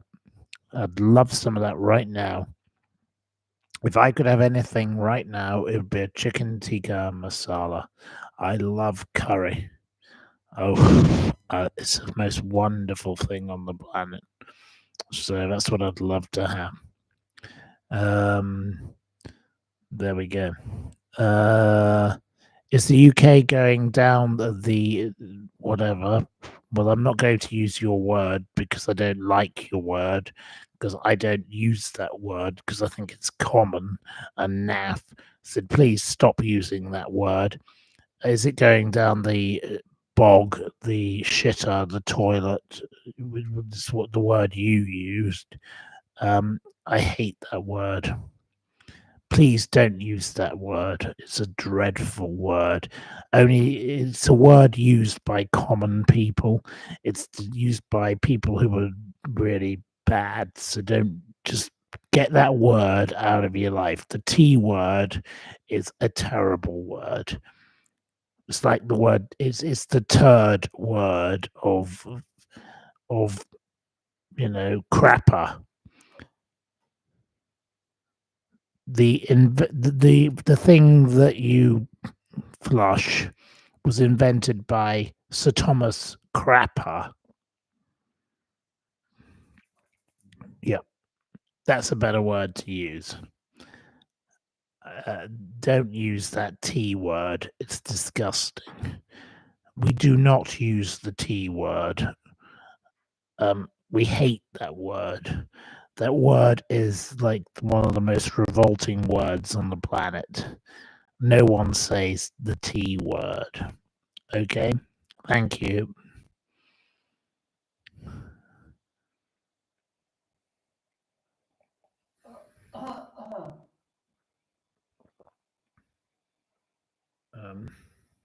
Yeah, it's a fucking awful word. Yes, it's nasty. Yes, totally agree with you. It's the bog. Yep, I totally agree with you. Call it the bog. It's a Tommy. Yep, call it the Tommy. Call it whatever you want. The water closet. Call it anything other than the T word. The T word is disgusting. We hate the T word. Yep. A lounge is only found in an airport. I totally agree with you. That's another word. I don't like. People say I have a lounge in my house.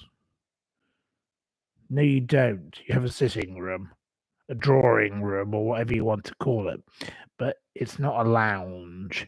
Lounges are only to be found in airports. Lounges belong in airports. Awful. People don't know how to use language, and they ought to learn. I'm very particular about words. Living room. Oh no, no, no, no, no, no. Let's not start going there. The Portaloo.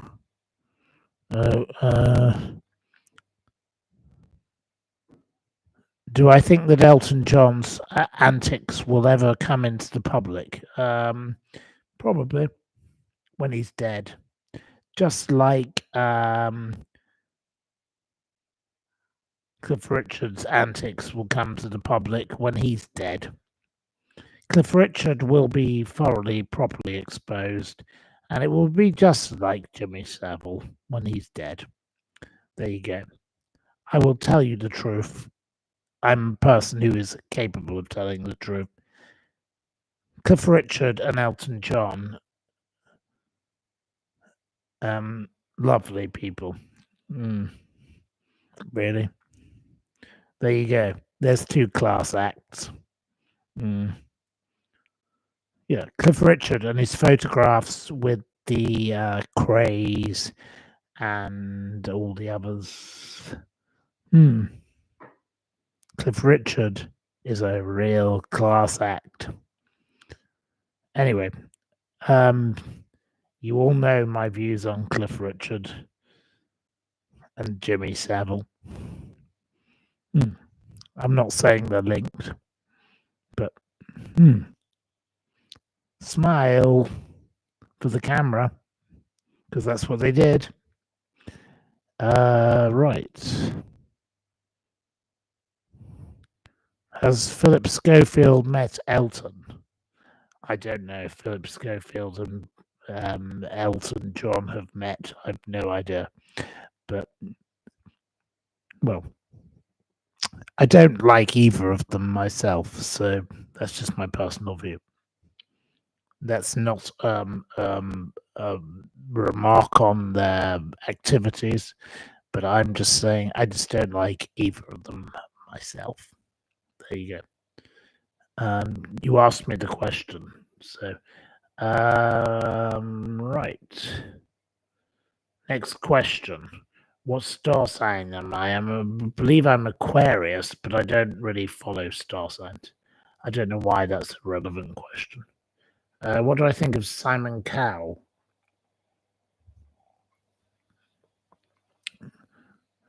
I personally don't know anything about Simon Cowell, never met him.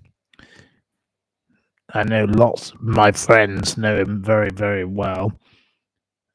They all seem to like him, but I don't know him, so I don't have anything to say. David Jason. I don't have anything to say about David Jason because I don't know anything about him either. I know lots of people keep making comments about him, but I don't know him personally. Have I ever met Eamon Holmes? No. don't know anything about Eamon Holmes, so I can't make a comment on him. I will say I will give a comment on anyone who I know something about, but I don't know anything about Eamon Holmes or Simon Cowell or Benny Hill. Right.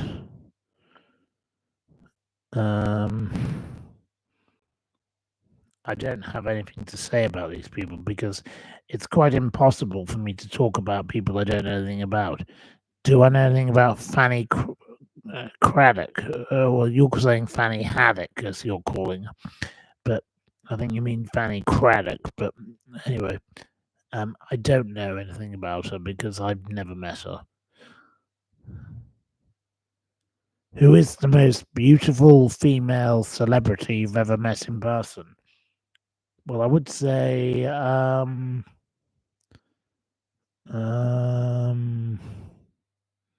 gosh, Cindy Crawford. Honestly, when I met Cindy Crawford, I thought, my God, you're more beautiful in reality than you look in your photographs. I've never ever met anybody who looks better in reality than the photographs, other than her. She looked fabulous. What an amazing lady. Beautiful, stunning. Cindy Crawford. There you go. So you I'm only giving you my honest opinion. There we are. Did I think Liz Taylor was more beautiful than her? No. I came across her and I didn't find her very exciting. Not at all. But no, I thought Cindy Crawford was stunning. Absolutely beautiful. Nora Batty, says Trevor. Oh, yes. Well, Nora Batty was, of course, a real character. I loved The Last of the Summer Wine. So, yes, well said. Trevor. Because that's your name. You've got Trevor. Gosh, you've got a multiple. Meghan Markle is beautiful, says Trevor. If you think that Meghan Markle's beautiful, you must be off your merry rocker, mate. You can't stand Noel Edmonds. Well, I totally agree with you there. Have I met Barbara Windsor? Oh, yes, I met her. She's a dreadful bore. Absolutely awful, that woman. The cackling noise she made. Oh God, she's like Gloria Hunniford. She's one of those types. Awful. Can't stand these kind of women. Boring. Did I ever meet Catherine Zeta-Jones? Briefly, yes. She was very polite. I thought Catherine Zeta-Jones was a very polite lady. I don't know her personally very well, but I did meet her briefly. She was very polite. Meghan Markle is beautiful. Well, Keely, you are completely on crack if you think that. So that's a load of rubbish. Anything on Louis Walsh? I think he looks like a complete creep. Right. Did I meet Lily Allen? Yes, I have met Lily Allen. She's another vile old bag. Awful, disgusting, horrible. Louis Walsh is a wrong un, says Keely. There we are. Right.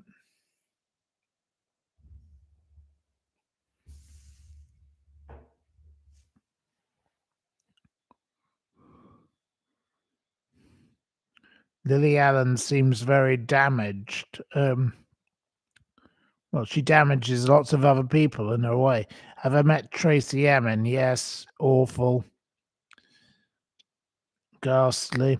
Did I meet Lily Savage? No, I've never met Lily Savage. I think she'd have been quite fun company. I think I'd probably quite like Lily Savage because she'd probably be quite savaging. Right.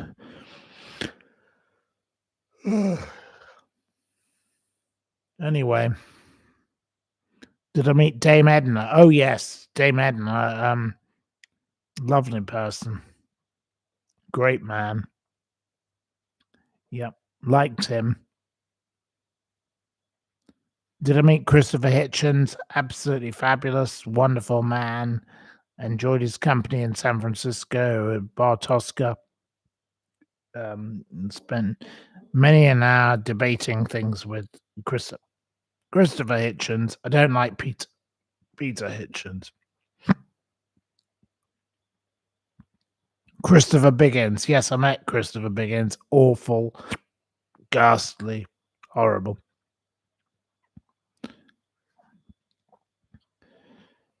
Bobby Davro. Didn't know him.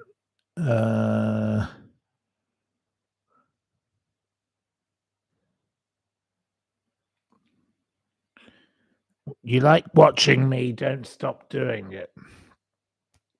Well, I think I have to go to bed soon. I can't do much more of this. I've got to put the other person to bed because the other person won't move otherwise. But I want to say thank you very, very much. We've been going for 2.5 hours. I can't do much more of this tonight because I need to go to sleep. And I have to put this woman to bed. It's a little exhausting to have to do this every day. And I've done it for nearly 60 days. And I can't do much more. I'm worn out. I know that you have been very tolerant of, me falling asleep a bit on this program and whatever, but I can't do this every night in this fashion. And I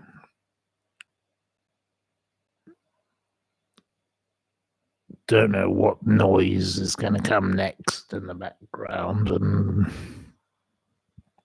it's time to simply put this person to bed for tonight. But I can't do this every day going forward, so I have to go and figure out what I'm going to do next in my life, because as you can hear, there is noise in the background and it's not pleasant for me. Anyway, never mind, it doesn't matter. Anyway,